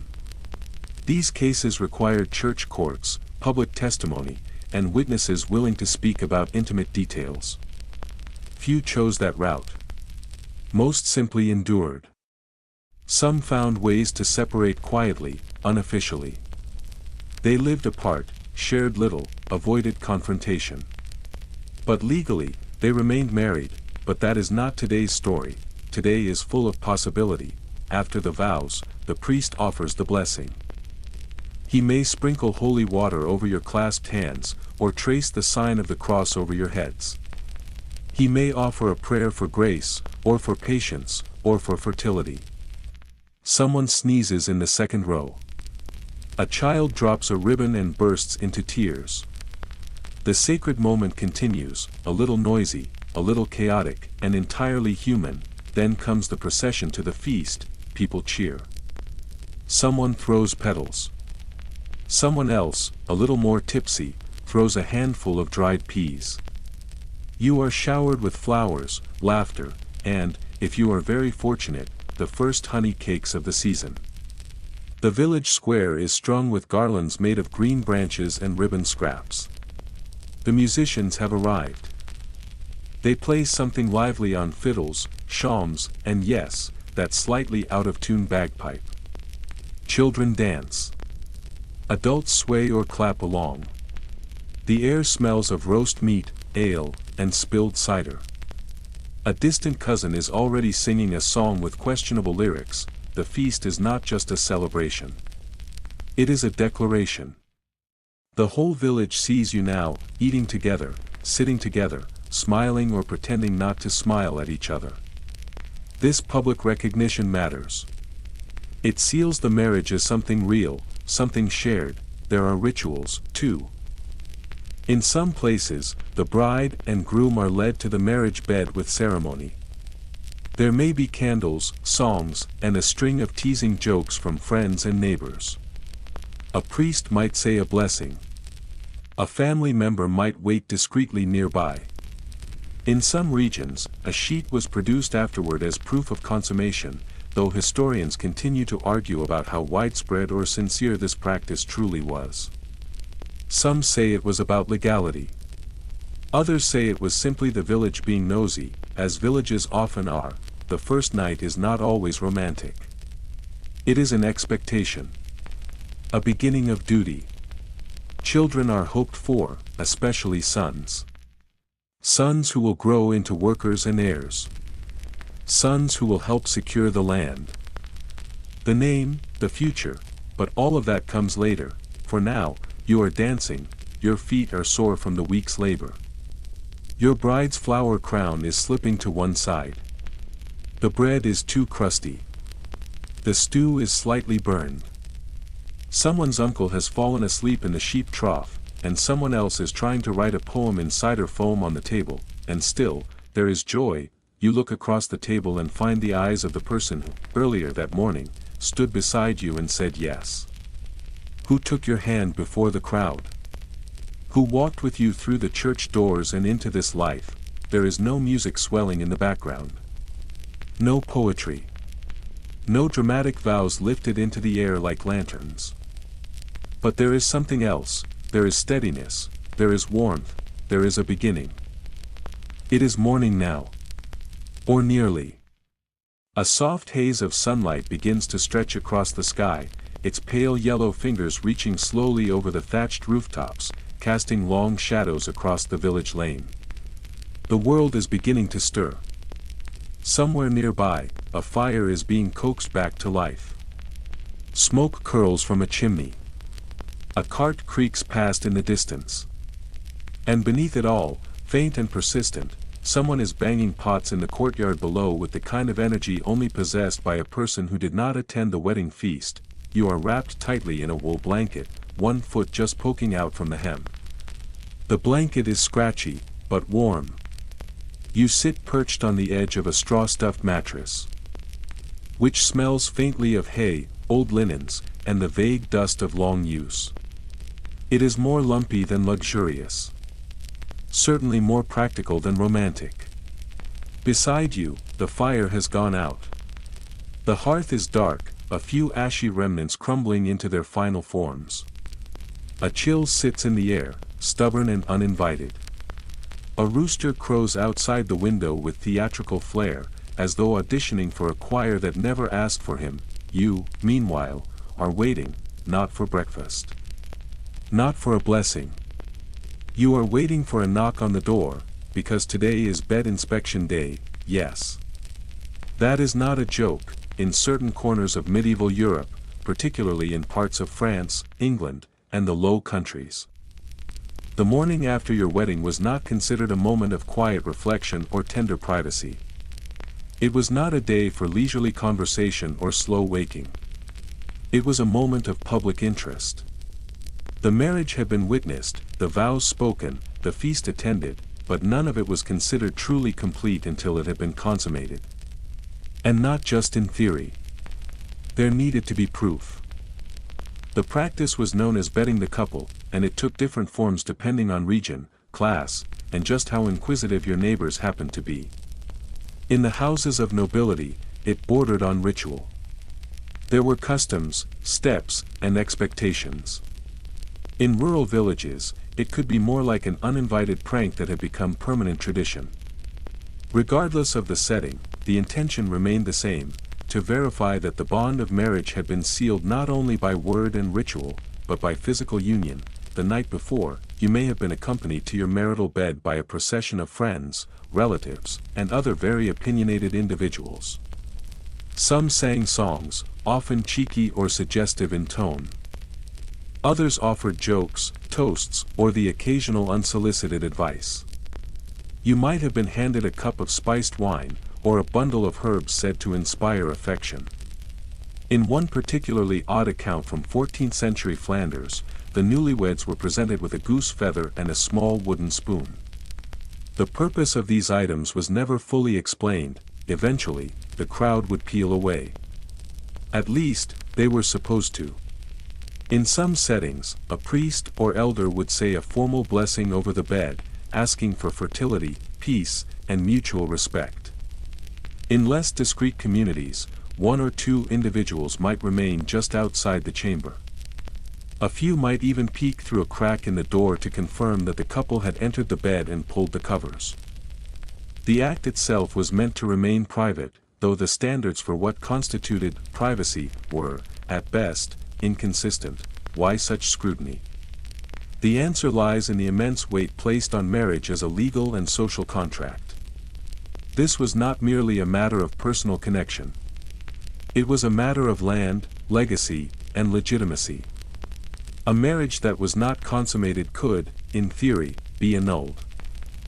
That meant any agreements made, whether involving cows or castles, could be overturned. Families had good reason to ensure that no such loophole could be exploited. And so, they watched. Or listened.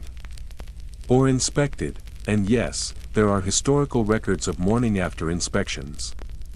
In some towns, a group of women, often elder relatives or trusted members of the community, would collect the bed sheets and examine them for signs of consummation. The term used for these signs was, rather plainly, evidence. In wealthier households, the sheets might be displayed, held up for all to see as proof of fertility and honor. In particularly elaborate settings, they were even paraded. It was not, by most accounts, the most tender or romantic start to a life together. Historians continue to debate how widespread these customs truly were. While records do exist, and the practice appears in plays, poems, and letters of the time, it is difficult to know how often this kind of spectacle actually occurred versus how often it was exaggerated for dramatic or satirical effect. What is clear is that it did happen, especially in courtly circles and small, socially tight-knit villages where privacy was scarce and curiosity was plentiful. Even in places without formal inspections, there was still the unspoken scrutiny of the morning after. You might leave your chamber and find yourself greeted not with silence but with raised eyebrows, exaggerated smiles, and conveniently timed comments. Your aunt might press a warm loaf of bread into your hands while tilting her head just a little too far to the side. Your uncle might clap you on the back hard enough to jostle your teeth, then follow it with a remark about spring planting or healthy seed. Someone, inevitably, would try to be subtle and fail entirely. It was uncomfortable. It was invasive. It was performative. But it was also, in a strange and tangled way, part of the communal fabric. Marriage did not exist in isolation. It was not merely a bond between two people. It created ties between households, between kinship lines, between neighboring farms and future generations. A single union could shift the fortunes of entire families. It could change who inherited land, who gained a brother-in-law, who lost a potential match. In a village of 200, a new marriage meant ripples in every corner of the pond, and if that sounds overwhelming, it often was, but beneath the surface of the nosiness and the spectacle, there was something else. Something more tender. Once a couple was married, the village often treated them with a new kind of care. If your thatch began to leak, it was a cousin who climbed the ladder. If your spouse fell ill, it was a neighbor who brought broth or herbs. If the two of you quarreled loudly enough to be heard across the field, the baker's wife might appear with a pie and an excuse for distraction. Everyone heard. Everyone knew. But everyone also helped, in their own peculiar way. Even the most awkward beginnings came with support. In some regions, there was even guidance. A priest or village elder might sit with the couple before or after the wedding night to offer counsel. The advice was simple, practical, and shaped by years of watching marriages flourish and fail. Speak kindly, they might say. Be slow to anger. Laugh often, but not cruelly. Share what you have. Even when it is little. It was not poetic, but it was useful. And sometimes, that was the better gift, and if, after all that, the couple was uncertain. That is where trial marriages found their place. Yes, such things existed, in parts of medieval Europe, particularly in certain Scandinavian and Celtic traditions. There were informal systems that allowed couples to enter into a temporary, unofficial union. These trial marriages, often called handfastings, allowed a couple to live together for a set period, usually a year and a day, before deciding whether to make the union permanent. At the end of that time, the couple could choose to wed formally before the church, or to separate without shame. The arrangement was often practical. It gave time to test compatibility, to assess resources, to confirm fertility. It gave people space to begin with curiosity rather than certainty. Was it legal? That depended on local law and the mood of the nearest bishop. Was it controversial? Very. The church disliked it, seeing it as a threat to formal sacrament. But in rural communities, where custom often outweighed canon, handfasting remained quietly respected, whether seen as a loophole, a compromise, or an honest attempt to build love from possibility. These arrangements remind us that even in a world full of rules, loopholes existed for a reason. There was room for trial, for testing, for slow, careful beginnings, and so you sit, still wrapped in your wool blanket, the mattress beneath you soft in places, scratchy in others. You listen to the rooster finishing his song. You watch the light slide slowly across the floorboards, then the knock comes. It is your mother. She steps into the doorway with a tray of bread, a pot of tea, and a look that holds more questions than she will ask.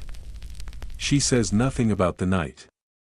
She raises no eyebrows. She simply offers you a cup and waits. You say nothing.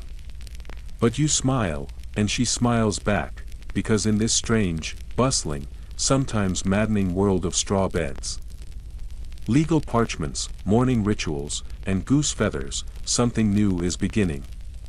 Something fragile.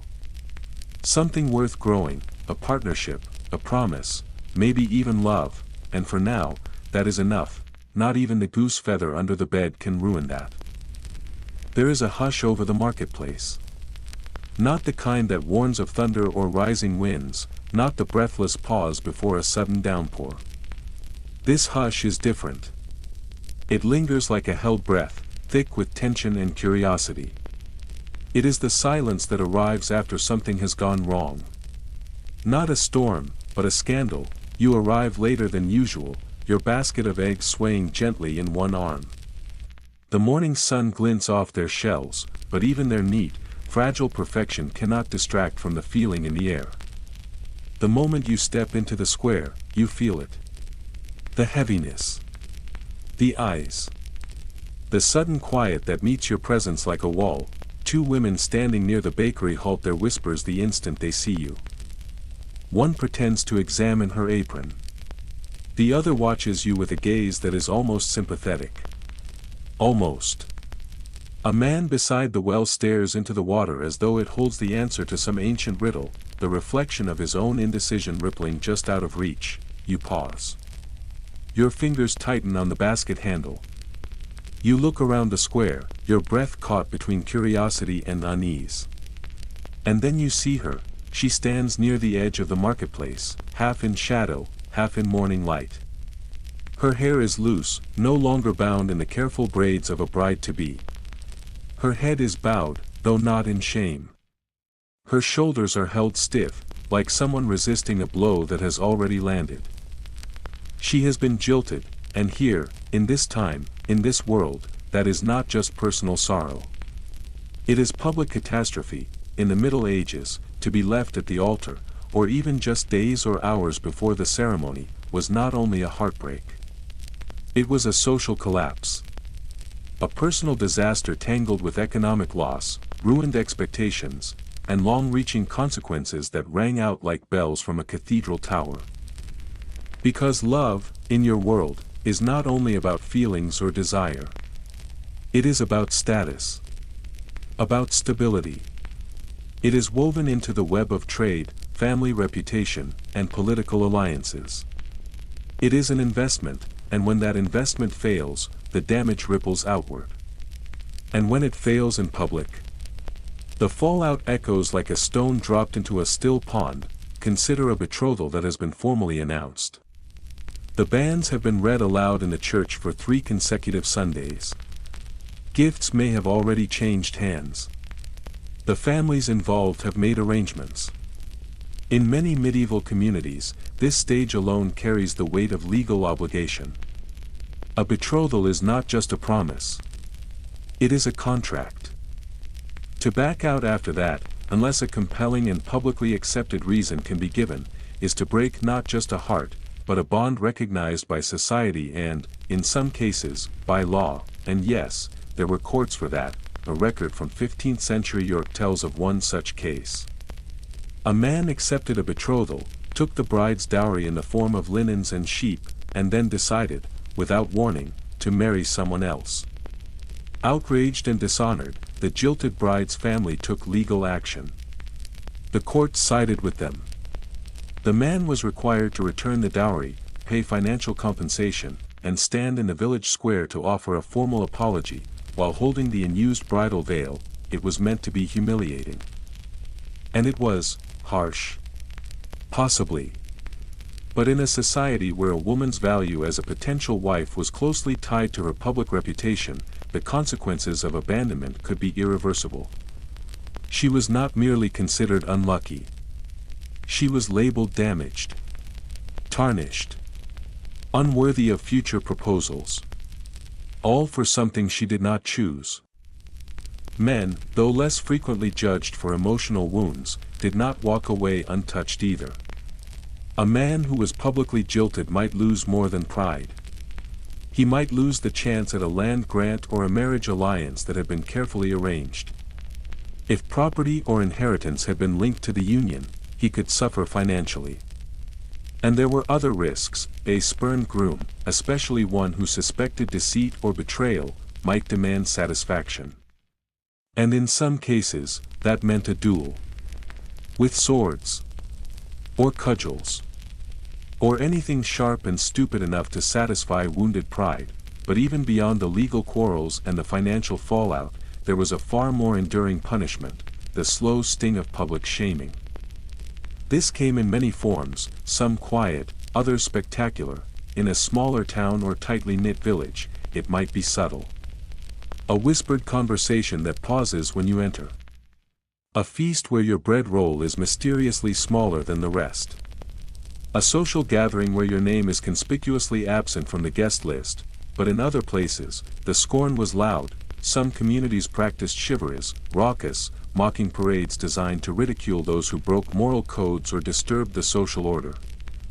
Originally used to shame adulterers or marriages seen as unsuitable, the tradition occasionally turned its attention to broken engagements. In a chivalry, the community might stage a procession with drums, pots, and whistles, often surrounding the shamed individual and shouting rhymes or insults. The jilted party, or the one accused of jilting, could be forced to ride a donkey backwards through the village square. They might be made to wear a crown of onions or garlic, to symbolically ward off their disgrace.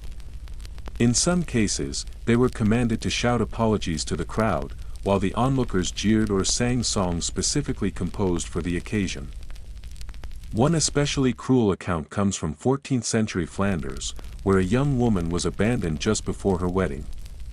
The very next day, a group of local boys staged a mock ceremony in the marketplace, complete with costumes.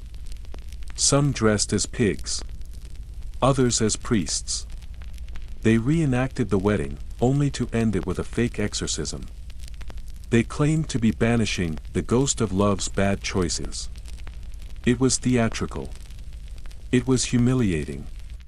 And it was remembered, and if the couple had already consummated the relationship, whether in a handfasting arrangement, a private vow, or simply a romantic mistake, the shame only grew.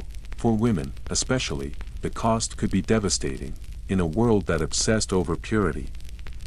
A woman who had already lain with her intended husband could find herself not only rejected but also unmatchable. Virginity was seen not as a detail, but as currency. Without it, her future dimmed. She might be sent to a convent. Or married hastily to someone far beneath her station. Or left to fade into obscurity. Some vanished entirely from the written records, and yet, people still loved, they still risked everything, because sometimes, breaking an engagement was not an act of betrayal. Sometimes, it was an act of bravery. Imagine a young woman, promised to a man who is cruel in private and generous only in front of others. She knows what her life would be. She runs away in the night to live with cousins on a distant farm. Yes, it brings shame. But it also brings safety, or picture a quiet boy, unsure of the world, who finds comfort in the presence of someone unexpected, a gentle scribe, not the boisterous daughter of a brewer he was meant to marry. He vanishes on the morning of the ceremony, leaving behind a note, and a life he cannot live. Some call him dishonorable. Others call him honest. Historians remind us that many betrothals ended quietly, with no public scandal. Some ended before bans were read. Others dissolved with discreet apologies. But not all. Some unraveled in dramatic fashion, their stories echoing for decades, and once in a while, those stories ended with grace. In 13th century Bologna, a woman named Francesca was abandoned just before her wedding. The feast had already been prepared. The guests already invited. Rather than weep in private, she opened the gates and invited the poor. The food was served to those who had none. The story of her generosity spread. She was praised for her courage and kindness. And in time, she married again, not out of pressure. But from admiration, there were other rituals, too, for those left behind. Some burned tokens of affection at dawn, ribbons, love notes, small gifts. Others prayed to Saint Dwynwen, the Welsh protector of broken hearts. Some took long walks to sacred shrines. Some simply walked in silence, circling their village again and again, hoping to wear a new path into the soil of their lives, and through all the gossip, all the finger-pointing, all the quiet grief, life continued. The girl in the marketplace, hair unbraided, head once bowed. She lifts her chin. Her eyes no longer scan for blame. Someone passes her a piece of bread. Another offers a flower. A child calls her name. She breathes. She walks forward, not defeated. Not erased. Beginning again. Because medieval society, for all its judgment and noise, had a short memory when it came to scandal. Harvests waited for no heartbreak. Thatched roofs needed mending. Cows still needed milking. The wheel of the village turned, and with it, the stories changed. So if you ever find yourself staring at an empty bench beside you, holding a ribbon that no longer means what it once did, or imagining a future that now lies in shards at your feet, remember this: you are not alone, and one day, when the sting has faded, when the laughter of the market sounds like music again instead of mockery, you might lift your head and see someone waiting. Someone who stays. Someone who chooses, and this time, it will be different. No apologies, no shame, only a love story ready to begin again. The fire crackles steadily in the great hall, its warmth slowly unraveling the grip of the evening chill, pushing it back inch by inch. Shadows born from the dancing flames stretch across the worn stone walls, flickering in long, uneven shapes that climb over the tapestries and creep into the high arches above. The scent of smoke drifts lazily through the air, curling around the faint, sweeter traces of beeswax polish and a lingering note of rosewater that clings to the hems of gowns and the folds of silk. Somewhere beyond the outermost edge of the firelight, just where the room begins to blur into dusk, a harp begins to play. Its sound is delicate, tentative at first, each note like a thread drawn gently through cloth. The melody it weaves is one so familiar, you feel its pattern settling into you before your mind fully registers the tune. You could hum it in your sleep. You likely have. Then the singer steps forward, emerging slowly from the dimness like a thought returning. Her face turns toward the hearth, eyes lowered beneath heavy lids, as though the memory she is about to call forth is too weighty to lift. Her voice rises into the space like warm honey poured from a clay pot. Smooth. Rich. Measured. He loved her, though he dared not speak her name. You let out a sigh. Long drawn out. Resigned, here we go again, because in this world of carefully arranged candlelight and polished stone, In this jeweled theater of nobility where courtiers move like dancers and fabrics whisper with every breath, love is never left to grow wild. It is not allowed to bloom quietly in corners. It is orchestrated. It is sculpted into rituals and rehearsed into performances. It is what they call courtly love, and to put it plainly, it is a lot.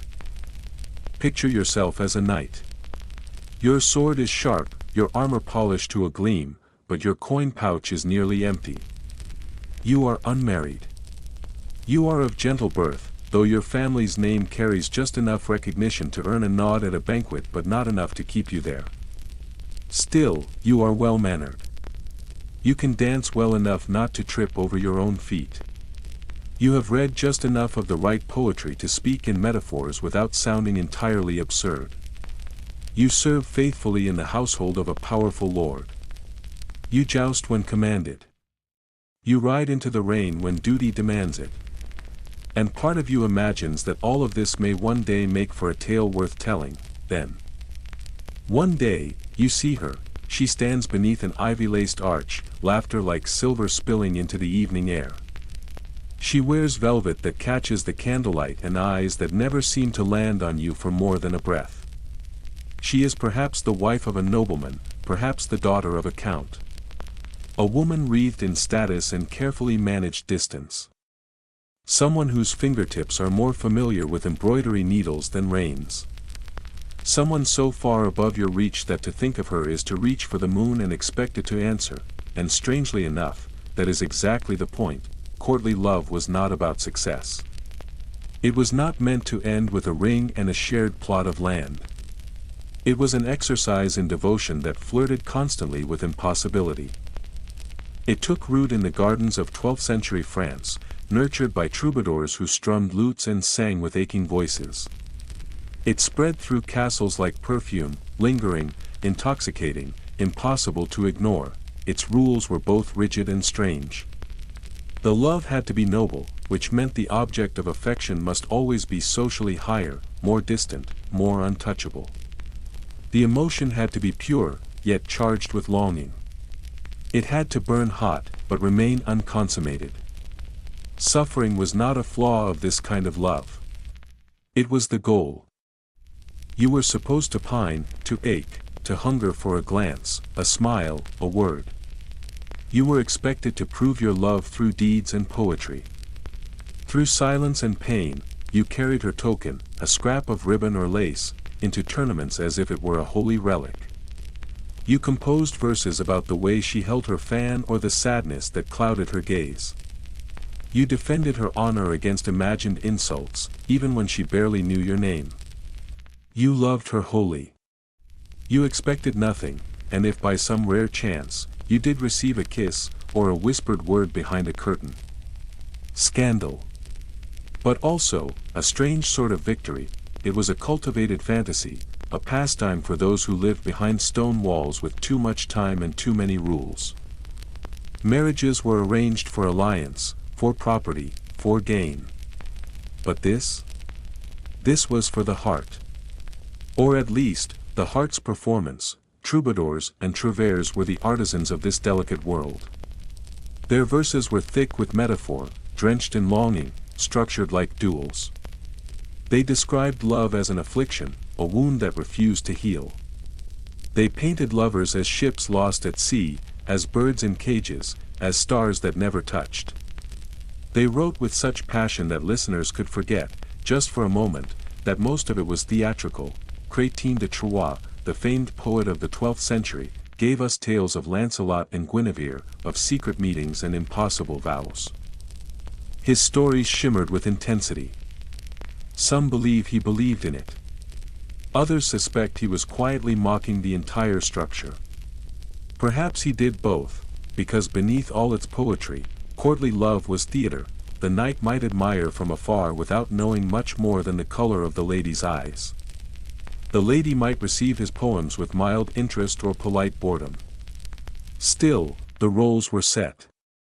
He would swear loyalty. She would raise an eyebrow. He would declare devotion. She would test his worth. In theory, the purpose of this yearning was refinement.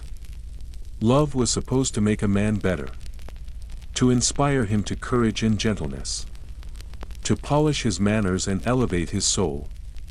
In practice, it often wandered closer to flirtation than to spiritual growth, especially within the court, where noblewomen lived under careful surveillance. They hosted. They listened. They waited. Some found themselves drawn to a clever young man with an expressive gaze and just enough Latin to quote Ovid at the right moment. If their husbands were hunting or warring or away on business, small attentions could grow into something more. Some courts formalized the entire affair, they held courts of love. Real gatherings where noblewomen, seated like judges, ruled on imagined love disputes. A knight might plead his case.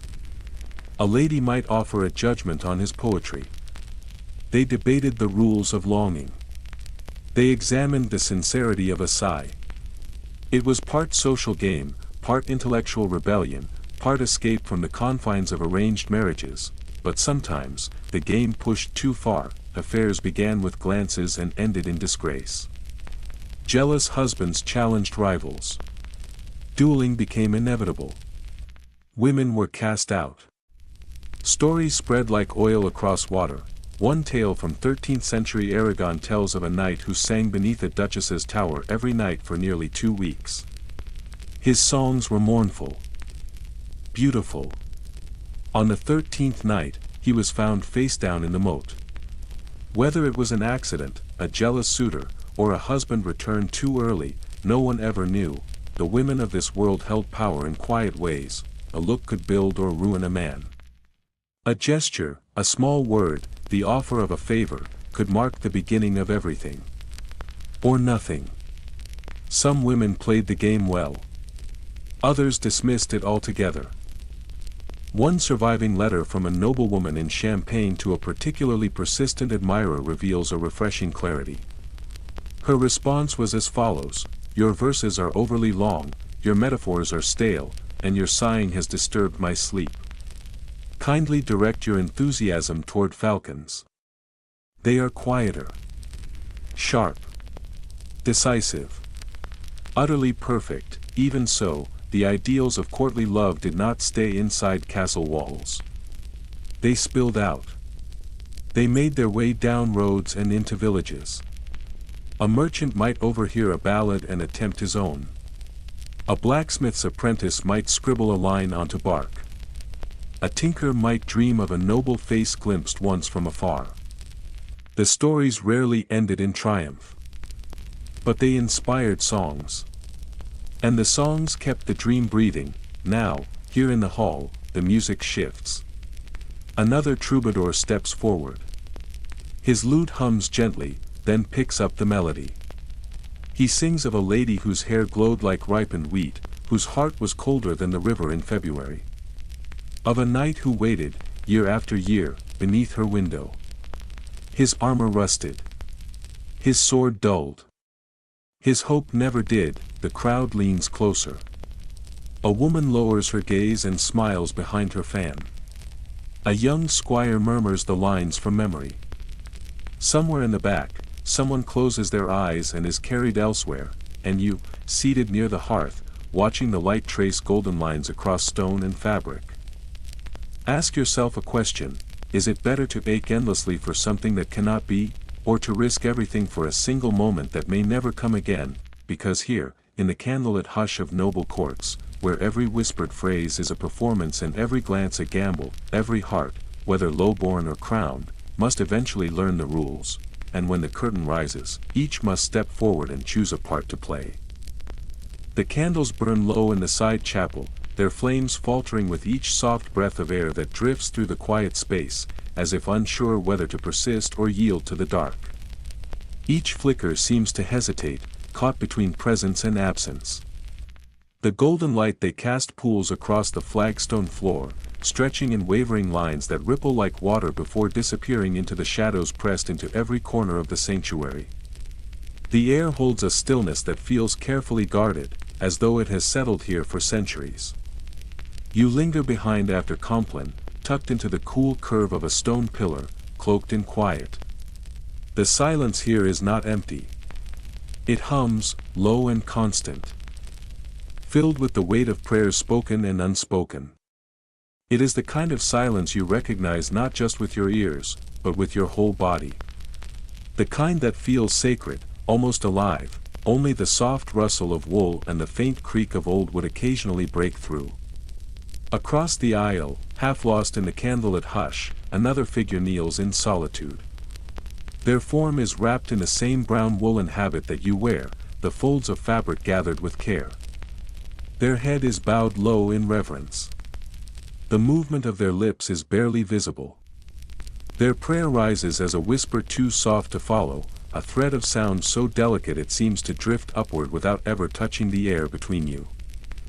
But tonight, you are not listening for the words of the prayer. It is not the Latin phrases or the rhythmic cadence that holds you in place. It is the quiet way your name slips from their lips, barely formed, barely breathed, as though it were a blessing not meant for this world. They think they are alone. They think no one is near enough to hear. But you do. And that single moment, that single name, spoken so gently in the dark, holds more weight than all the pages of scripture lining the chapel walls. Because love, as you have come to understand it, does not always stay obedient to lines drawn with ink and carefully gilded margins. It does not follow rules written in gold leaf or stitched into dogma. It does not pause for titles or yield to order. It wanders, quietly, where it is not expected. It curls softly in overlooked places. It grows in the spaces between vows, in the pause between prayers, in the glances too fleeting to explain. It finds the seams in even the most rigid of systems, and plants itself there, persistent, and in this world, the world you inhabit, carved from stone and scripture, governed by hierarchy and ritual, where every motion is measured, where every bond is inspected beneath the eyes of men and heaven alike. There are still hearts that reach beyond what they have been told is allowed. Tonight, your thoughts drift toward them, to those whose affections did not move forward, but sideways. To those whose hearts bent gently, instinctively, toward someone of the same kind. They did not shout. They did not write their love in bright colors. They moved quietly. They loved quietly. They endured quietly. Not because they lacked feeling, but because the world did not make room for their love to be named aloud. Same-gender love in the Middle Ages was not something spoken of freely. It was not written into the laws as something to celebrate. It was a truth that lived behind veils of silence, hidden beneath the folds of metaphor. But it was there. Not loudly. Not safely. But consistently. It survived in the shaky lines of letters passed in secret. In fragments of poetry etched into wax tablets. In the tiny marginal drawings that decorated sacred manuscripts, where saints stood closer than necessary, where affection found shelter in sacred images. It lingered in the brief meeting of eyes across a cloister garden. In soft prayers whispered not for salvation, but for longing. In a hand resting just a little longer during a shared task. In gestures so small they might be dismissed, unless you were looking for them. The official word of the church was harsh and absolute. Doctrine declared same-sex intimacy not only a sin, but an affront to divine design. Something to be condemned, repented, and purged. The punishments, where enforced, were severe. In England, the 12th century saw legal codes begin to codify offenses between men. In France, such acts could carry penalties ranging from forced penance to public disgrace, heavy fines, or even execution by fire. For women, the silence was more profound. There were fewer laws. Fewer records. But that was not mercy. It was a kind of obliteration. A refusal to acknowledge what could not be easily categorized. What could not be controlled, and still, in quiet corners, people lived. People loved. History gives us only fragments. Slivers of truth that remain after centuries of erasure. But even in those fragments, something human glows. In monasteries, where lives were spent in shared rhythm, close bonds formed. They were expected. Brotherhood required loyalty, deep affection, and constant proximity. But now and then, the language of these relationships crosses into something more intimate. Something harder to dismiss. There is the story of Brother Arnaud and Brother Jacques. Two Cistercian monks who lived in the 13th century. Their lives were intertwined so completely that their deaths were marked with a single stone. Their names were carved with care, side by side. One epitaph reads, "I carried your name like a prayer." The monastery records refer to them only as inseparable in life and in work. It is not proof. But it is something. A suggestion. A breath. In convents, too, letters passed between women that shimmer with feeling. The language used is full of fire, of longing, of metaphor. One 14th-century Italian nun wrote to another, "You are the silence in my prayers, the breath beneath my song." Whether it was spiritual, romantic, or some tender blend of both, the weight of that affection is unmistakable. Outside the walls of religious life, the world was more dangerous, there was less room to hide. Less space to speak. But still, people found ways to say what they needed to say. Through ballads. Through allegory. Through poems that wore the mask of fiction. In the French tradition of the pastorelle, rare but striking, women speak to women with wit. With warmth, with something that reads like flirtation.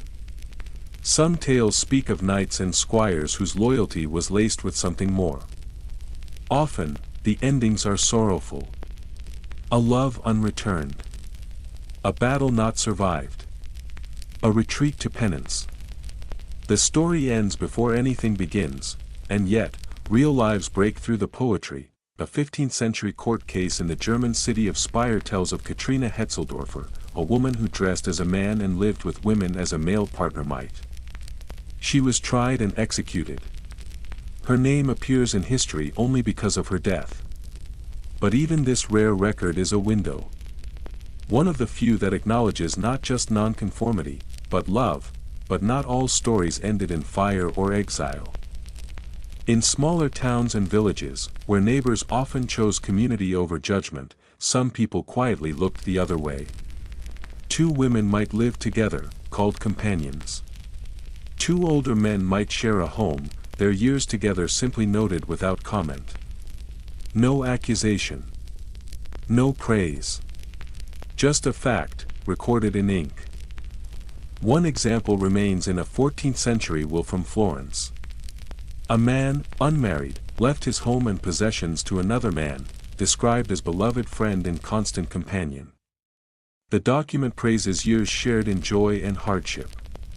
There is no mention of blood ties. No wife. No explanation. Just two lives, woven together. The language of the time had no neat labels. No vocabulary to map this kind of love. But the gestures speak clearly. The choices. The courage. The loyalty. These needed no translation. There is strength in such quiet lives, in the way a hand reaches gently for another in the cover of dusk. In a token given with care, hidden in the folds of a robe. In a name whispered in darkness. Spoken as though it might crack open the sky. These acts were more than resistance. They were acts of devotion. Of endurance. Of truth, even with the threat of shame. Even with the weight of silence. Even when discovery could bring ruin, people still chose to love. However they could. In whatever space the world would not notice. Sometimes, even when they were afraid, and now, as the last candle gutters, as the chapel slips deeper into shadow, you rise from where you sit. The figure across the aisle stands as well. You meet, briefly, near the center of the chapel. Eyes find eyes. No words. No movement beyond that shared look. But still, something passes between you. It is not loud. It is not named, but it is real. As you return to your chamber, your steps barely heard against the cold stone, something quiet stirs within you. A rhythm that pulses just below your breath. You think of the others. The ones who came before you. The ones who reached across silence. Who spoke without speaking. Who prayed without asking for permission, and for a moment, you smile, because even here, in a world shaped by rules, shaped by fear, shaped by the long, cold reach of judgment, love still found a way to exist. Even if it only flickered like a candle in the dark. It happens quickly. Almost without warning. So quietly that no one marks the exact moment when the rhythm of normal life begins to falter and unravel. There is no proclamation, no thunderclap, no great bell to signal the turning. Only the small, unnoticed things. A single cough, heard on a Tuesday morning. Dry, brief, a rasp in the throat dismissed as dust or fatigue. Nothing to be concerned about. Nothing worth remembering. But then, by Friday, the baker's wife does not appear at the market. Her stall stands empty, its cloth cover sagging in the wind. And by the end of the week, the town square falls silent. No children chase one another between the well and the steps of the chapel. No merchants shout prices over the din.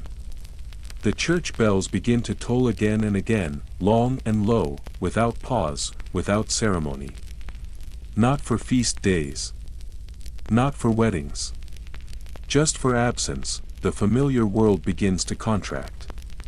It tightens at the seams, folding inward. Streets that once felt wide become narrow. Conversations grow shorter. The very air feels compressed, as though it, too, is holding something in. Your own footsteps sound louder against the packed earth. The sky feels lower than before. Everything, even time, feels smaller. You are no longer thinking of love. Not of tokens tucked into sleeves, not of half-smiles exchanged across the shimmer of a feast table. Not of dances. Not of promises. You are thinking of survival. Of how much clean water remains in the pail. Of whether there are enough candles left to last through the dark. Of how long a single loaf of bread might stretch, if broken into quarters. Love does not disappear. But it slips to the side, makes room for urgency. Because in the medieval world, for all the poems and songs that celebrated passion, for all the verses etched into wood and parchment, even the fiercest romances could not always stand against the heavier hands of war, hunger, or disease. It was not the embroidered favors or perfumed letters that proved most fragile. It was the human heart itself, bruised by a world that offered it little rest. You may have built your days around another. Marked time by the sound of their laughter. Dreamed your future with their face as its cornerstone. You may have stitched them into every plan, each moment wrapped around them like a thread through fabric. But all of it, every hope, every plan, could vanish in the span of a single season. One storm. One sword. One fevered night. And the world would go on, start with the worst of it. The most terrible shadow of all, the Black Death. When plague reached Europe in 1347, it did not announce itself with fire or trumpet. It crept. Fast. Quiet. Terrifying. It swept through cities and villages, abbeys and marketplaces, touching nobleman and peasant alike. It cared nothing for rank or reverence. Families disappeared in days. Entire households were buried before their fires had gone cold. Lovers died holding hands, mid-sentence, mid-embrace, mid-dream. Betrothals vanished in the space of an afternoon. Weddings were delayed indefinitely, or rushed through in panicked whispers. Priests worked with shaking hands. Bells rang for the living and the dead alike. Some historians say that the plague tore through the threads that held morality together. That it unstitched restraint, igniting desperation and indulgence. Others claim the opposite. That it made people hunger for connection more than ever. That it deepened devotion. That it made every touch, every vow, every whispered I love you urgent and necessary. That it made people reach out for something certain in a world that had lost its shape. Records remain. Frantic, tear-streaked documents. Notes scribbled in haste. Some tell of couples who married the same day they met. They clung to one another, wrote a chronicler in Florence, as if love alone could hold death outside the door. It could not. But perhaps, for a brief moment, it gave shape to the waiting. Made it more bearable. More human, and the plague was not alone in its cruelty. War came often, in waves and seasons. The 100 Years' War. The Crusades. Local skirmishes sparked by a boundary stone moved in the night, or a disputed dowry, or an insult over mead at a wedding feast. One day, you might be walking with her through the orchard, the sun bright above you. Your fingers brushing hers like the wings of two moths caught in the same breeze. The next, you might be called to serve, to guard a crumbling wall or take part in a raid across the border. You leave with nothing but your sword and the echo of her voice. No time for a final embrace. No way to know whether she will still be yours when you return. No way to know if you will return at all. Letters moved slowly, if at all. Months could pass. Years. Rumors always moved faster. You might hear she was married. Or ill. Or gone. Or you might hear nothing at all. Silence could become its own kind of wound. A stone that never softened, only settled deeper in your chest. Famine came quietly. Almost politely, but with no less force. It did not crash in like plague or gallop through the gates like war. It slipped in under the cover of wet springs, cold summers, empty granaries. It crept into pantries and fields. A single bad harvest became two. Prices rose. Meals shrank. A year without grain meant more than hunger. It meant no bread for the wedding. No feast to welcome a new child. No dowry to secure a future. Even the strongest love cannot fill an empty stomach. Betrothals were cancelled. Suitors disappeared. Matchmakers, once so busy with scrolls and sealed agreements, faded into silence. Young lovers were told to wait. And the waiting turned from months into years, from youth into something older and more tired, yet still, somehow, people tried, they loved anyway. Not loudly. Not always with hope. But fiercely. You can find proof of that stubborn devotion in the smallest details. A man who spends his final coin not on medicine or food, but to commission a carving of his beloved's face into a scrap of wood. A woman who shapes herbs into letters, planting thyme and lavender beneath her window in the pattern of initials she has not spoken aloud in months. She no longer expects him to return. But she plants them all the same. These are not grand gestures. They are not serenades beneath balconies or bold confessions in the hall of a nobleman. They are small. Trembling. Quiet. But no less real. And sometimes, love had to make choices it never wanted to face. When one partner died, the other often remarried. Quickly. Not because grief had faded, but because the world kept turning. Children needed clothing. Livestock needed tending. A house without a head was a house vulnerable to ruin. A widow might marry her late husband's brother. A widower might take a new bride before the mourning clothes had lost their color. It was not betrayal. It was necessity. And sometimes, in that second marriage, something softer began to grow, not the kind of love that steals your breath or leaves your hands shaking. But something quieter. Something that rose like bread left to rise overnight. A love that knew hardship. That understood what it meant to carry pain and still offer warmth. A love that folded linen side by side in the morning and shared soup in silence at dusk. A love that did not promise forever, but did promise tomorrow, but the ache of the past never vanished completely. There is a prayer, found in the worn margins of a 14th-century psalter, the ink faded but still legible. It reads, "For her, who died on the seventh day." I light this candle, though she is no longer cold. Just a line. A flicker. But enough to feel the weight behind it. Enough to hear the voice that once whispered her name, because in the Middle Ages, love was never safe.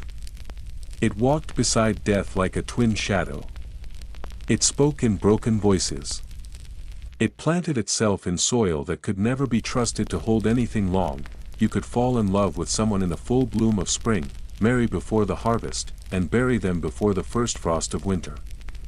You could write their name into the bark of an ash tree, only to see it chopped down for firewood during a siege. You could give your heart to someone completely, and never see them again, and still, impossibly, you would try again, because that is what people did. They gathered meaning from the wreckage. They crafted tenderness from terror. They found slivers of light inside endless dark. They reached for one another, even when everything told them not to. Now, this evening, you find yourself standing at the edge of the village. The air is still. The wind brushes past with gentle fingers. The road ahead is quiet. The last fires in the hearths burn low, casting orange glows behind shuttered windows. The whole world seems to be holding its breath. And in that silence, you remember them, the ones who waited without promise. The ones who wept without witness. The ones who loved, even when love came late, or ended early, or never had the chance to begin at all, even when no letter came. Even when the knock at the door never sounded.